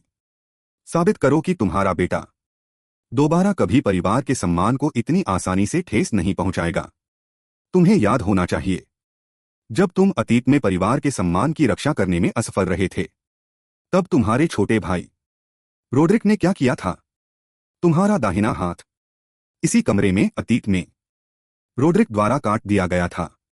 मैं चाहता हूं कि तुम इसी कमरे में अपने बच्चे का हाथ भी उसी तरह काट दो। यदि तुम ऐसा करते हो तो उसके द्वारा किए गए अपराध को क्षमा किया जा सकता है। इस समय वहां का माहौल बेहद तनावपूर्ण और दमघोंटू हो चुका था। मैं ऐसा काम कभी नहीं करूंगा। एस्टर मेरा बच्चा है। मैं अपने ही बच्चे के साथ इतनी क्रूरता नहीं कर सकता। हॉफरेड के इस उत्तर से जेनिथ को जरा भी आश्चर्य नहीं हुआ। उसने अपनी छड़ी को फर्श पर पटका। क्योंकि तुम अपने बच्चे को चोट पहुंचाने के लिए तैयार नहीं हो, तो फिर तुम्हारी पत्नी और तुम्हारी अन्य बेटियां, जिसमें वेस्कॉट परिवार भी शामिल है, इसी क्षण इस दुनिया से मिटा दिए जाएंगे। उसके शब्द खत्म होते ही चारों ओर खड़े शूरवीरों नाइट्स ने तुरंत उन दोनों पर हमला कर दिया। ऐसा लग रहा था मानो वे उन्हें इसी वक्त जान से मार देंगे। एस्टर ने अचानक ताना मारते हुए कहा, बूढ़े जेनिथ, आखिर तुम किस बात से इतना डर रहे हो? जाहिर तौर पर जेनिथ ने यह उम्मीद नहीं की थी कि एस्टर अचानक उससे इस तरह बात करने की हिम्मत करेगा। क्या तुम इस बात से इतने डरे हुए हो कि दूसरे लोग मुख्य परिवार को नीचा न समझें? तुम हमारे साथ जो भी करना चाहते हो करो, हमें इस पर कोई आपत्ति नहीं होगी। लेकिन अगर तुमने वेस्कॉट परिवार पर हाथ उठाने की हिम्मत की, तो मैं तुम लोगों को कभी नहीं छोड़ूंगा। एस्टर के इस कदम को देखकर पिता के चेहरे पर गहरे झटके के भाव आ गए। उन्होंने सपने में भी नहीं सोचा था कि एस्टर ऐसे माहौल में इस तरह का व्यवहार करेगा। अगले ही पल एस्टर के कपड़े अचानक एक तरफ फेंक दिए गए। आसपास खड़े सभी शूरवीरों के चेहरे पर डर छा गया, क्योंकि उस लड़के की पीठ पर साफ तौर पर 7 पंखों वाला चिन्ह 7 विंग्ड मार्क दिखाई दे रहा था, जो अब सबके सामने पूरी तरह से उजागर हो चुका था। अगर तुमने मेरे परिवार को नुकसान पहुंचाया, तो मैं इस 7 पंखों की शक्ति का उपयोग करके यहां से भाग जाऊंगा, और भविष्य में मैं अंधेरे में छिपकर एलमहेम परिवार पर अपनी पैनी नजर रखूंगा। बेहतर होगा कि तुम लोग अच्छी तरह सोच समझ लो कि क्या तुम वाकई मुझ जैसे 7 पंखों वाले चिन्ह के धारक को अपना दुश्मन बनाना चाहते हो। तो असल में एस्टर ने अपने 7 पंखों वाले चिन्ह को प्रकट कर दिया था।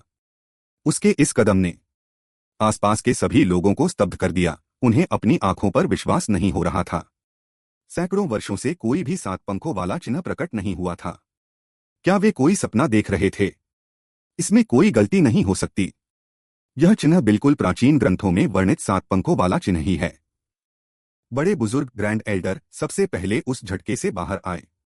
उन्होंने धीमी आवाज में कहा, एस्टर, क्या तुम जानते हो कि तुम हमें क्या दिखा रहे हो? क्या तुम जानते हो कि इसका क्या अर्थ है? बेशक मैं 7 पंखों का अर्थ जानता हूं। आखिरकार सभी प्रमुख प्राचीन ग्रंथों में इसका उल्लेख है। जिसके पास जितने अधिक चिन्ह होंगे, उसका स्थान और पद उतना ही ऊंचा होता जाएगा। यह सुनकर पास ही खड़ा एक सफेद बालों वाला आदमी अपनी हंसी नहीं रोक पाया। एरमाल, यह इस समय मुकदमे ट्रायल की जगह है। तुम ऐसा अशिष्ट व्यवहार कैसे कर सकते हो? सफेद बालों वाले आदमी ने इशारा करते हुए कहा, कृपया मुकदमा जारी रखें। एस्टर का यह तथाकथित पंखों का चिन्ह, इसे पवित्र आभा होली ग्लोरी भी कहा जाता है। यह वह पात्र कंटेनर है जिसके जरिए इंसानों ने देवताओं से शक्ति प्राप्त की थी। यह शक्ति बच्चों के जन्म के साथ पीढ़ी दर पीढ़ी आगे बढ़ती जाती है। इंसानों के बीच आज तक किसी ने भी सचमुच 6 पंखों वाले चिन्ह को भी जागृत नहीं किया है। तो फिर पौराणिक 7 पंखों वाले चिन्ह की तो बात ही क्या की जाए। जो 7 पंखों वाले चिन्ह को विरासत में पा सके, वह केवल पौराणिक कबीले ए कबीला एल्फ कबीला के लोग ही हो सकते हैं। बूढ़े निस जेनिथ, क्या तुम यह कहना चाहते हो कि मैं एल्फ कबीले का वंशज हूं? यदि तुम्हारा 7 पंखों वाला चिन्ह असली है, तो शायद तुम सच में एल्फ कबीले से ही संबंध रखते हो। यह सुनकर पास ही खड़े ऑफ्रेड को भी बहुत आश्चर्य हुआ। एस्टर, क्या वह सचमुच उस प्राचीन कबीले से आता है? मुझे इस समय अपने जन्म या मूल की कोई परवाह नहीं है। मैं बस इतना जानता हूं कि मैं वेस्कॉट परिवार का बच्चा हूं। मैं अभी बस यह जानना चाहता हूं कि क्या तुम लोग मुझसे दुश्मनी मोल लेने के लिए तैयार हो? भले ही मैं एल्महेम परिवार को छोड़ दूं, मुझे पूरा विश्वास है कि बाहर ऐसे कई परिवार होंगे जो मेरा स्वागत करने के लिए तरस रहे होंगे। तुम्हारे लिए जो कोई भी मुख्य परिवार को उखाड़ फेंकना चाहता है, वह एक संभावित खतरा है। लेकिन अब मेरे लिए वे लोग मेरे सबसे बड़े मददगार साबित होंगे। मेरी क्षमता तो रोड्रिक से भी कहीं अधिक है। मुझे विश्वास है कि यहां उपस्थित सभी परिवारों के नेता निश्चित रूप से मेरे साथ गठबंधन करना चाहते हैं। यह सुनकर आसपास के सभी परिवारों के बुजुर्गों के चेहरों पर अलग अलग भाव आ गए। पिछले जीवन के साम्राज्य में विभिन्न परिवारों ने मुख्य परिवार का तख्तापलट करने के लिए विद्रोह भी शुरू किया था, लेकिन अंततः रोड्रिक द्वारा उसे दबा दिया गया था। इस समय 7 पंखों 7 विंग्स के निशान के साथ मैं निस्संदेह एक ऐसा व्यक्ति हूं जिसे हर बड़ा परिवार गुप्त रूप से अपने पाले में लाना चाहता है। एस्टर को इन लोगों के बीच एक ऐसे सच्चे सहयोगी की तलाश करने की आवश्यकता है जिसके साथ वह सहयोग कर सके। मुझे अभी भी विश्वास नहीं हो रहा है कि 7 पंखों का निशान किसी शाखा परिवार के बच्चे पर दिखाई देगा। मेरी आंखों में तुम 7 पंखों के धारक नहीं हो, बल्कि केवल एक अहंकारी शाखा परिवार के बच्चे हो। अगर तुम्हें लगता है कि मेरा निशान नकली है, तो तुम इसे आजमा कर देख सकते हो। अगर तुम मुझ पर हाथ उठाने की कोशिश करोगे, तो मुख्य परिवार के खिलाफ गुप्त रूप से साजिश रचने वाले परिवार निश्चित रूप से मुख्य परिवार का विरोध करेंगे। आखिरकार मैं 7 पंख 7 विंग्स हूं। अगर तुम यहीं रुक जाते हो, तो कुछ समय के लिए शांति बनी रह सकती है। ठीक इसी समय पास में खड़े इरमा ने तालियां बजाईं। मुख्य बुजुर्ग ग्रैंड एल्डर, आपको इस बच्चे के 7 पंखों की प्रामाणिकता पर संदेह है, लेकिन आप उस पर हाथ उठाने का जोखिम उठाने से भी डरते हैं। क्यों न हम पहले यह जांच लें कि उसके 7 पंखों का निशान असली है या नकली। यह सुनकर आसपास के लोग हैरान हो गए कि आखिर वह कैसे जांच करना चाहता है। यह मामला बेहद सरल है। एल्महेम परिवार आखिरकार इस साम्राज्य का सबसे शक्तिशाली परिवार है। गुप्त रूप से उनके पास निश्चित रूप से कबीले के लोगों को दंडित करने के लिए 1 या 2 परीक्षण मैदान होंगे। इस बच्चे को उस परीक्षण मैदान में फेंक दो और उसे एक जादुई जानवर के साथ लड़ने दो। इससे 7 पंखों की सच्चाई का पता चल जाएगा। यह सुनकर एस्टर मन ही मन समझ गया कि इरमा उसके पक्ष में था। काफी सोचने विचारने के बाद मुख्य बुजुर्ग ने कहा कि ऐसा ही किया जाए। जब तक तुम साबित कर देते हो कि तुम 7 पंखों के असली धारक हो, तब तक पिछली बातों को भुला दिया जाएगा। कुछ ही देर में सभी लोग अंधेरे कारागार के सामने पहुंच गए। कभी यह कारागार परिवार के लिए एक आश्रय स्थल हुआ करता था, लेकिन अब इसे जंगली जानवरों के रहने के स्थान में बदल दिया गया है। इस शक्तिशाली जानवर को हराना ही यह साबित करेगा कि तुम सच्चे हो।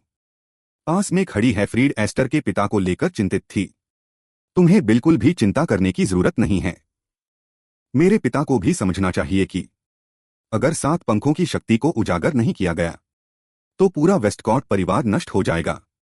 जैसे ही शब्द खत्म हुए, एस्टर कालकोठरी तहखाने की ओर दौड़ पड़ा।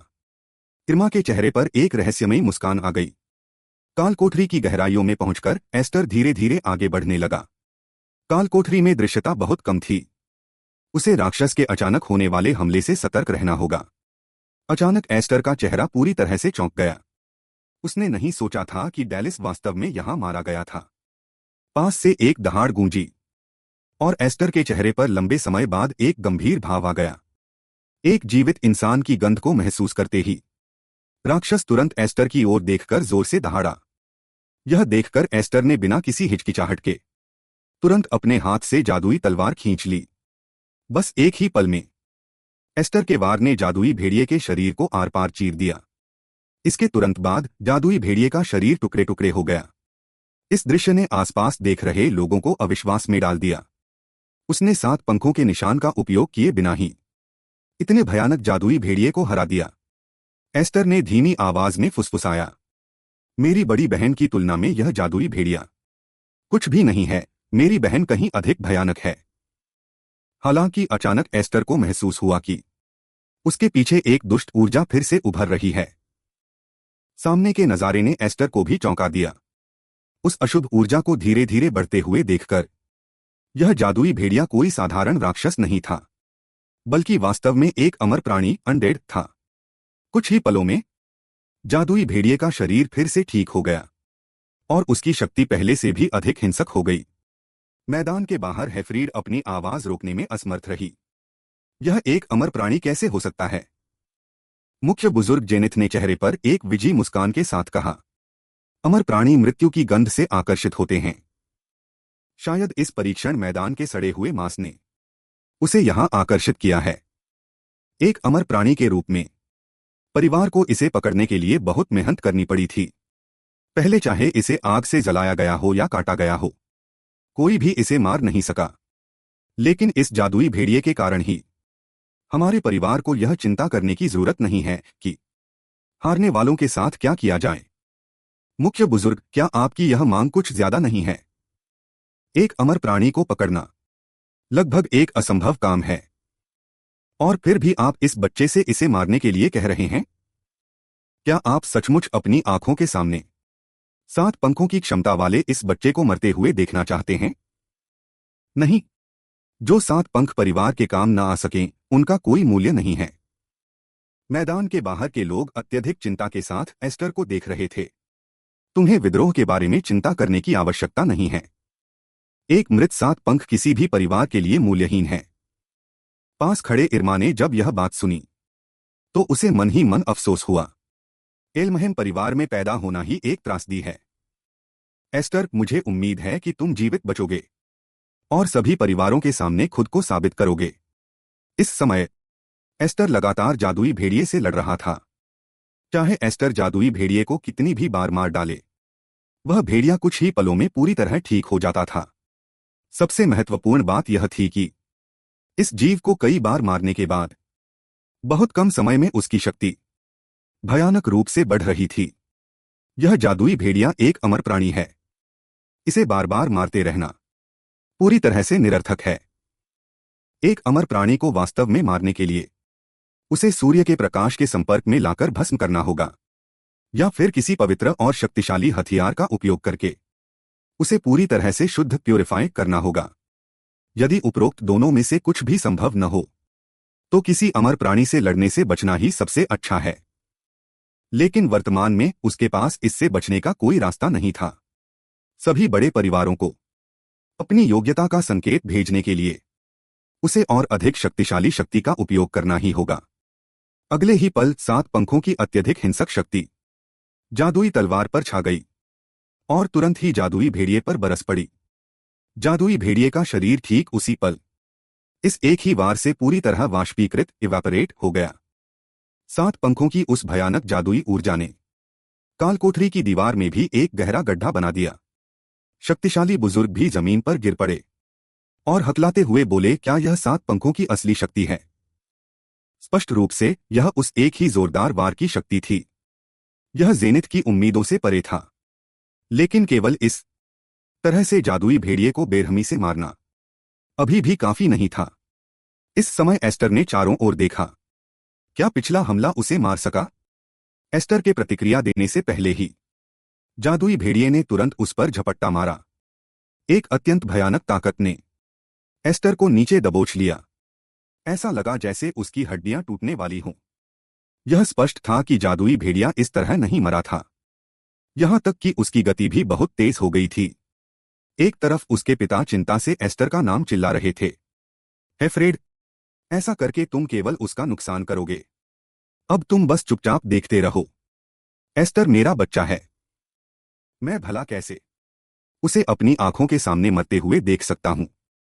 हेफ्रेड, तुम इतने घबराओ मत। एस्टर की आंखों को देखकर नहीं लगता कि उसने हार मान ली है। इस समय एस्टर के होठों पर एक सफल मुस्कान आ गई। सब कुछ उसकी उम्मीद के मुताबिक ही हुआ था। अगले ही पल जादुई भेड़िए के शरीर पर अचानक हल्की लाल आग जलने लगी।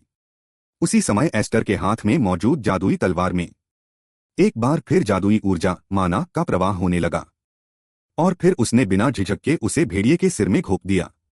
जादुई भेड़िया अचानक दर्द से चीख उठा। एस्टर दहाड़ते हुए बोला, क्या तुम्हें सच में लगता है कि मैं बार बार अपनी ताकत बर्बाद करने वाली हरकतें करूंगा? 7 पंखों की जादुई ऊर्जा से भरी लंबी तलवार ने जादुई भेड़िए के सिर के पूरी तरह परखच्चे उड़ा दिए। इस दृश्य को देखकर हेफ्रेड हैरान रह गया और उसके मुंह से शब्द नहीं निकले। यह वही तकनीक थी जो उसने कुछ ही समय पहले एस्टर को सिखाई थी। एस्टर ने केवल साधारण रूप से जादुई तलवार में ऊर्जा नहीं भरी थी। उस हिंसक जादुई ऊर्जा ने पूरे स्थान को एक जादुई तूफान में बदल दिया था। मैदान के बाहर के बुजुर्ग चिल्लाए कि यह जगह ढहने वाली है, हमें जल्दी से बाहर भागना चाहिए। महाबुजुर्ग, हमें जल्दी भागना होगा, यह जगह जल्द ही ढहने वाली है। जेनिथ के चेहरे पर कोई भाव नहीं था, लेकिन उसका मन भीतर से बेहद हैरान था। क्या यह वास्तव में सच्चे 7 पंखों के निशान की ताकत है? वह अभी सिर्फ एक बच्चा है और फिर भी इतनी शक्तिशाली जादुई ऊर्जा प्रकट कर सकता है। एस्टर भी खुद हैरान था। वह जानता था कि 7 पंखों की शक्ति मजबूत है, लेकिन उसने यह नहीं सोचा था कि यह इतनी भयानक होगी। हेफ्रेड, क्या तुम जानते थे कि एस्टर यह कर सकता है?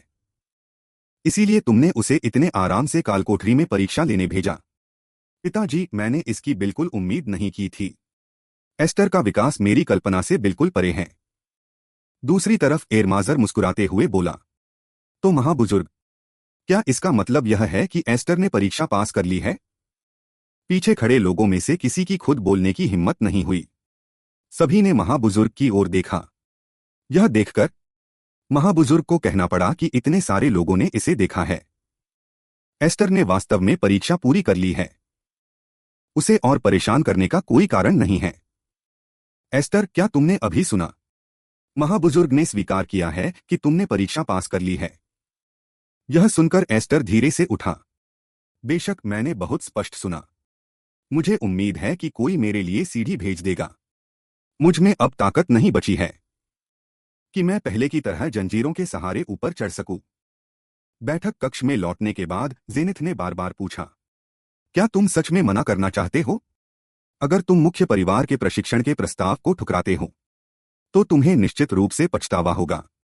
महाबुजुर्ग, मेरा मुख्य परिवार में उत्तराधिकारी बनने की होड़ में शामिल होने का कोई इरादा नहीं है।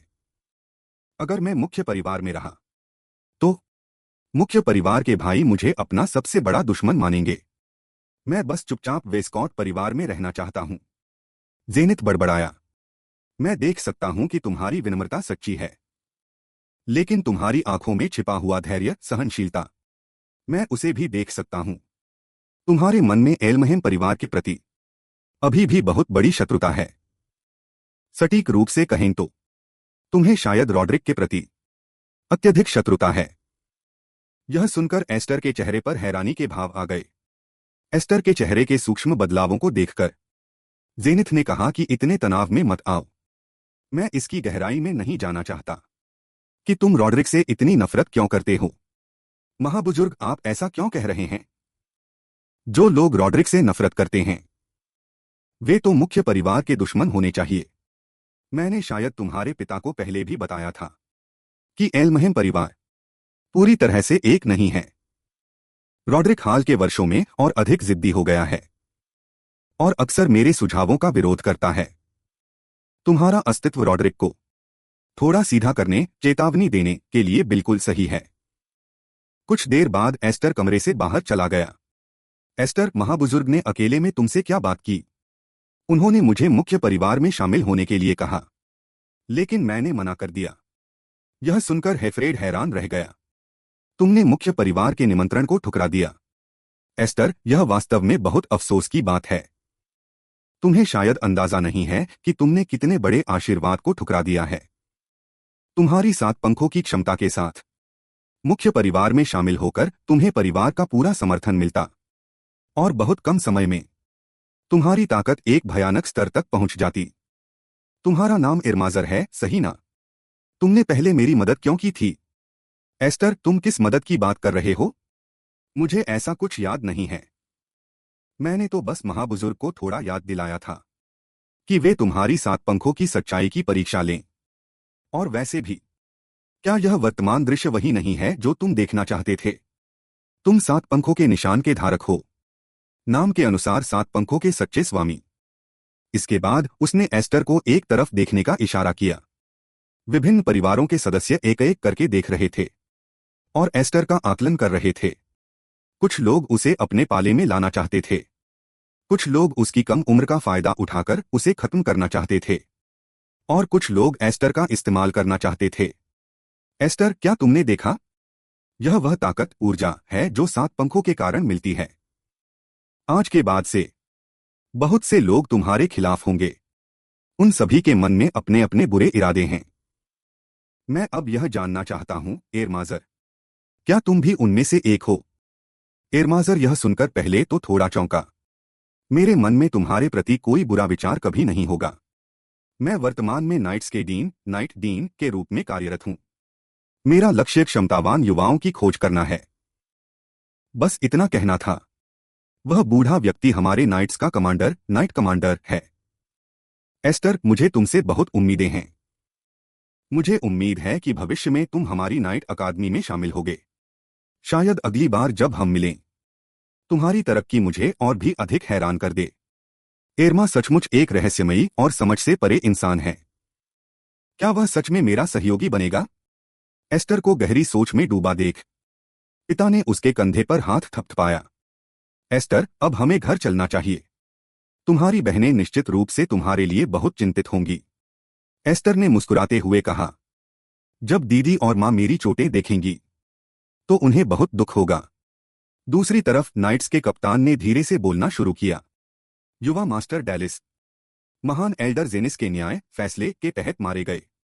मैंने सुना है कि शाखा परिवार के एस्टर को जेनिस द्वारा मुख्य परिवार की ओर बुलाया गया था। अब वहां की क्या स्थिति है? कफरेड, ऐसा लगता है जैसे वह पहले से जानता था कि उसका बच्चा परीक्षा पास कर लेगा। इसके अलावा मेरे पास आपको सुनाने के लिए एक और अच्छी खबर है। मैं जानता हूं कि तुम क्या कहना चाहते हो। वह 7 इंच 7, क्या वह सचमुच उस बच्चे के शरीर में मौजूद है? यह सुनकर नाइट्स के कप्तान ने हैरान होकर कहा, क्या लॉर्ड रोड्रिक को यह बात पहले से ही पता थी? 7 पंखों की शक्ति 7 विंड पावर वाला एस्टर एक अप्रत्याशित चर वेरिएबल है। वह देरसबे इस संतुलन को तोड़ देगा जो वर्तमान में विभिन्न प्रमुख परिवारों के बीच बना हुआ है। लॉर्ड रोड्रिक, क्या हमें भी अब कोई कदम नहीं उठाना चाहिए? हमें उस बच्चे की परवाह करने की कोई जरूरत नहीं है। मुझ रोड्रिक को किसी बच्चे से डरने की आवश्यकता नहीं है। भले ही वह बड़ा हो जाए, फिर भी मेरे लिए खतरा बनना उसके लिए बहुत मुश्किल होगा। सबसे महत्वपूर्ण बात यह है कि जब वह 7 पंख पूरी तरह से विकसित हो जाएंगे, तब मैं उसके वे 7 पंख छीन लूंगा। मैं भी यह जानने के लिए बहुत उत्सुक हूं, वह किस हद तक संघर्ष कर सकता है। एस्टर की वह 7 पंखों की शक्ति अंततः मेरी ही होकर रहेगी। 4 साल बाद डोराशिल नाइट अकादमी में नए दाखिले चल रहे हैं। जिन सदस्यों ने अपने दस्तावेज भरने का काम पूरा कर लिया है, वे कृपया तुरंत अकादमी जाने के लिए तैयार हो जाएं। ठीक इसी समय पास खड़े एक व्यक्ति ने उत्सुकता से कहा, ऐसा लगता है कि वह वही अफवाहों वाला लड़का है। मैंने सुना था कि अफवाहों वाला वह 7 पंखों या 700 करोड़ का मालिक एक बहुत ही खूंखार और मस्कुलर आदमी है। यह नाइट अकादमी मूल्यांकन परीक्षा का जिम्मेदारी पत्र डिस्क्लेमर है। परीक्षा के दौरान होने वाली किसी भी चोट या नुकसान के लिए नाइट अकादमी जिम्मेदार नहीं होगी। कृपया अपना जादुई निशान मैजिक मार्क दिखाएं और फिर पंजीकरण रजिस्ट्रेशन पूरा करके आप यहां से जा सकते हैं। क्या तुम एल्महेम शाखा परिवार से हो? अगले ही पल उस व्यक्ति के चेहरे पर हैरानी के भाव आ गए। क्या तुम्हारा नाम एस्टर है? मैं वेस्टकॉट परिवार से एस्टर हूं। मेरा जादुई निशान मेरी पीठ पर है, इसलिए कपड़े उतारकर इसे दिखाना थोड़ा असुविधाजनक होगा। वैसे भी मेरा हुलिया कैसा है, यह तो आपकी नाइट अकादमी को अच्छी तरह से पता होना चाहिए। उन अजीबोगरीब अफवाहों के कारण एस्टर को जल्द ही लोगों ने पहचान लिया। परीक्षण मैदान ट्रायल ग्राउंड में प्रवेश करते ही एस्टर को अपने पीछे से एक आवाज सुनाई दी, जो पास खड़े एक लड़के को बहुत ही बेरहमी से डांट रही थी। क्या तुमने मेरी बात नहीं सुनी? मैंने रॉयल नाइट्स के मूल्यांकन में कई बार भाग लिया है। हालांकि मैंने तुम्हें पहले कभी नहीं देखा, लेकिन तुम्हारा यह रूप मुझे यह सोचने पर मजबूर करता है कि तुम गलत जगह आ गए हो। यह साम्राज्य की सबसे शीर्ष रॉयल नाइट्स का परीक्षण मैदान है। यह तुम्हारे जैसे कमजोर लोगों के आने की जगह नहीं है। एस्टर इस बहस में ज्यादा नहीं उलझना चाहता था। उसने लापरवाही से कहा कि वह समझ गया और जाने के लिए मुड़ा। हालांकि वह आदमी बिना रुके लगातार चिल्लाने लगा। यहां मौजूद सभी लोगों ने कड़ी मेहनत से प्रशिक्षण लिया है। इतनी कड़ी मेहनत के बावजूद वे बार बार मूल्यांकन में असफल होते रहे हैं। लेकिन तुम्हारा यह व्यवहार मुझे ऐसा महसूस कराता है कि तुम इस परीक्षा का पूरी तरह से अपमान कर रहे हो। तुम रॉयल नाइट्स के मूल्यांकन को हल्के में ले रहे हो। तुम अपने साथ सिर्फ एक छोटी सी खिलौना तलवार लेकर आए हो। यह बच्चों के घर घर खेलने की जगह नहीं है। अगर तुम यहां सिर्फ दुनिया देखने आए हो तो तुम यहां से दफा हो सकते हो। यह बच्चों के आने की जगह नहीं है। पीछे खड़े लोग खुद को बोलने से नहीं रोक पाए। स्माइट्स फिर से नए लड़कों को परेशान कर रहा है। वह हर साल बिना थके यही काम करता है। लेकिन तभी उस आदमी को अचानक एहसास हुआ। क्या वह एल्महेम शाखा परिवार का उत्तराधिकारी नहीं है? अफवाहों वाला वही महान 7 पंखों का मालिक। ठीक इसी समय पास से एक स्वागत भरी आवाज आई। क्या यह हमारे शाखा परिवार का प्रतिभाशाली एस्टर नहीं है? यह सुनकर एस्टर ने एक तरफ देखा। बड़े भाई, चचेरे भाई, बहुत समय बाद मिलना हुआ। मैं एल्महेम मुख्य परिवार से गुरियन हूं। मैंने कभी किसी को तुम्हारे बारे में बात करते नहीं सुना था, और न ही तुम्हारी जन्मतिथि के बारे में। इसलिए मैंने खुद ही तुम्हें इस नाम से बुलाने का फैसला किया। तो तुम मेरे बड़े भाई गुरियन हो। डेलिस के मामले के बारे में मुझे भी उम्मीद नहीं थी कि ऐसा कुछ होगा। एस्टर, तुम्हें इसे बिल्कुल भी दिल पर लेने की जरूरत नहीं है। हारने वालों को मुख्य परिवार में जीवित रहने का कोई अधिकार नहीं है। और वैसे भी मुख्य परिवार में रहते हुए डेलिस हमेशा से ही बहुत अहंकारी और उद्दंड था। मैंने यह भी सुना है कि तुम्हारे पास 7 पंखों की दुनिया शक्ति है। लेकिन मैं उम्मीद करता हूं कि तुम मुख्य परिवार के हम लोगों को हल्के में नहीं लोगे। एक बार जब तुम इस रॉयल ट्रायल ग्राउंड में आ जाते हो तो फिर कोई भी तुम्हारी रक्षा नहीं कर पाएगा। वह आदमी उन दोनों को अलग होते हुए देख रहा था। वह सचमुच उसी 7 पंखों की शक्ति का मालिक है, एस्टर। लेकिन अभी की बातचीत से ऐसा महसूस हो रहा था कि माहौल में काफी तनाव, बारूद की गंध है।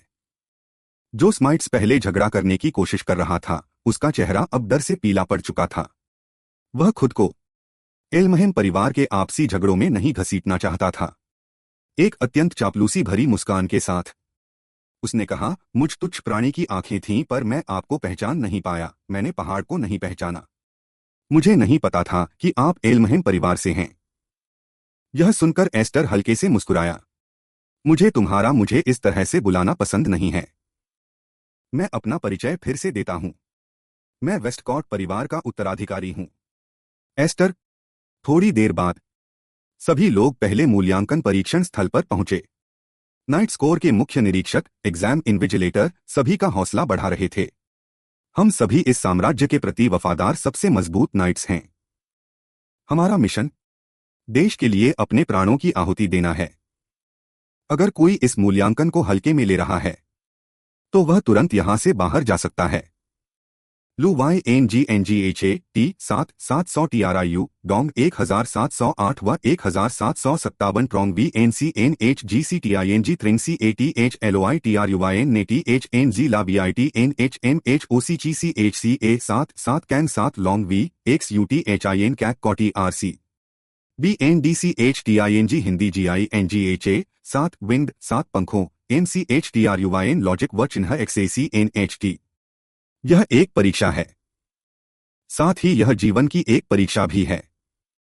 यदि कोई भी पीछे हटने का इरादा नहीं रखता है तो पहली परीक्षा आधिकारिक तौर पर शुरू होती है।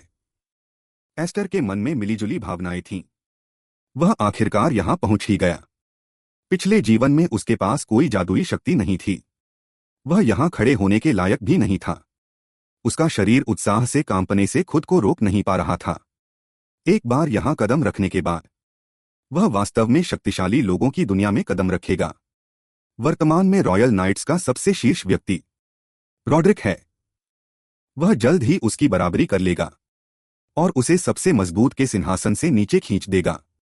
इस उद्देश्य के लिए उसे जो पहला काम करना है वह है परीक्षा पास करना। तभी मुख्य परीक्षक को चिल्लाते हुए सुना गया, परीक्षा आधिकारिक तौर पर शुरू होती है। ऊपर पहले से तैयार तीर दिखाई देने लगे। बस एक पल में तीरों ने परीक्षा देने आए छात्रों को तुरंत छलनी कर दिया। इस दृश्य को देखकर सभी लोग दंग रह गए। यह एक परीक्षा है। वे अचानक परीक्षार्थियों पर तीर चलाना कैसे शुरू कर सकते हैं? इसके तुरंत बाद अनगिनत तीरों की बौछार होने लगी। उसी समय एक भारी आवाज गूंजी, यह पहली परीक्षा है। जो अंत तक जीवित रहेगा वही विजेता होगा। सभी लोग बहुत डर गए। तलवारबाज बिना किसी दया के परीक्षार्थियों की जान ले रहे थे। बस पलक झपकते ही परीक्षा देने आए कई लोग परीक्षा स्थल पर ही मारे गए। इस समय सभी को समझ आया कि रॉयल नाइट्स को सबसे मजबूत क्यों कहा जाता है। जिन परीक्षार्थियों के पास पहले का अनुभव था वे तुरंत रक्षात्मक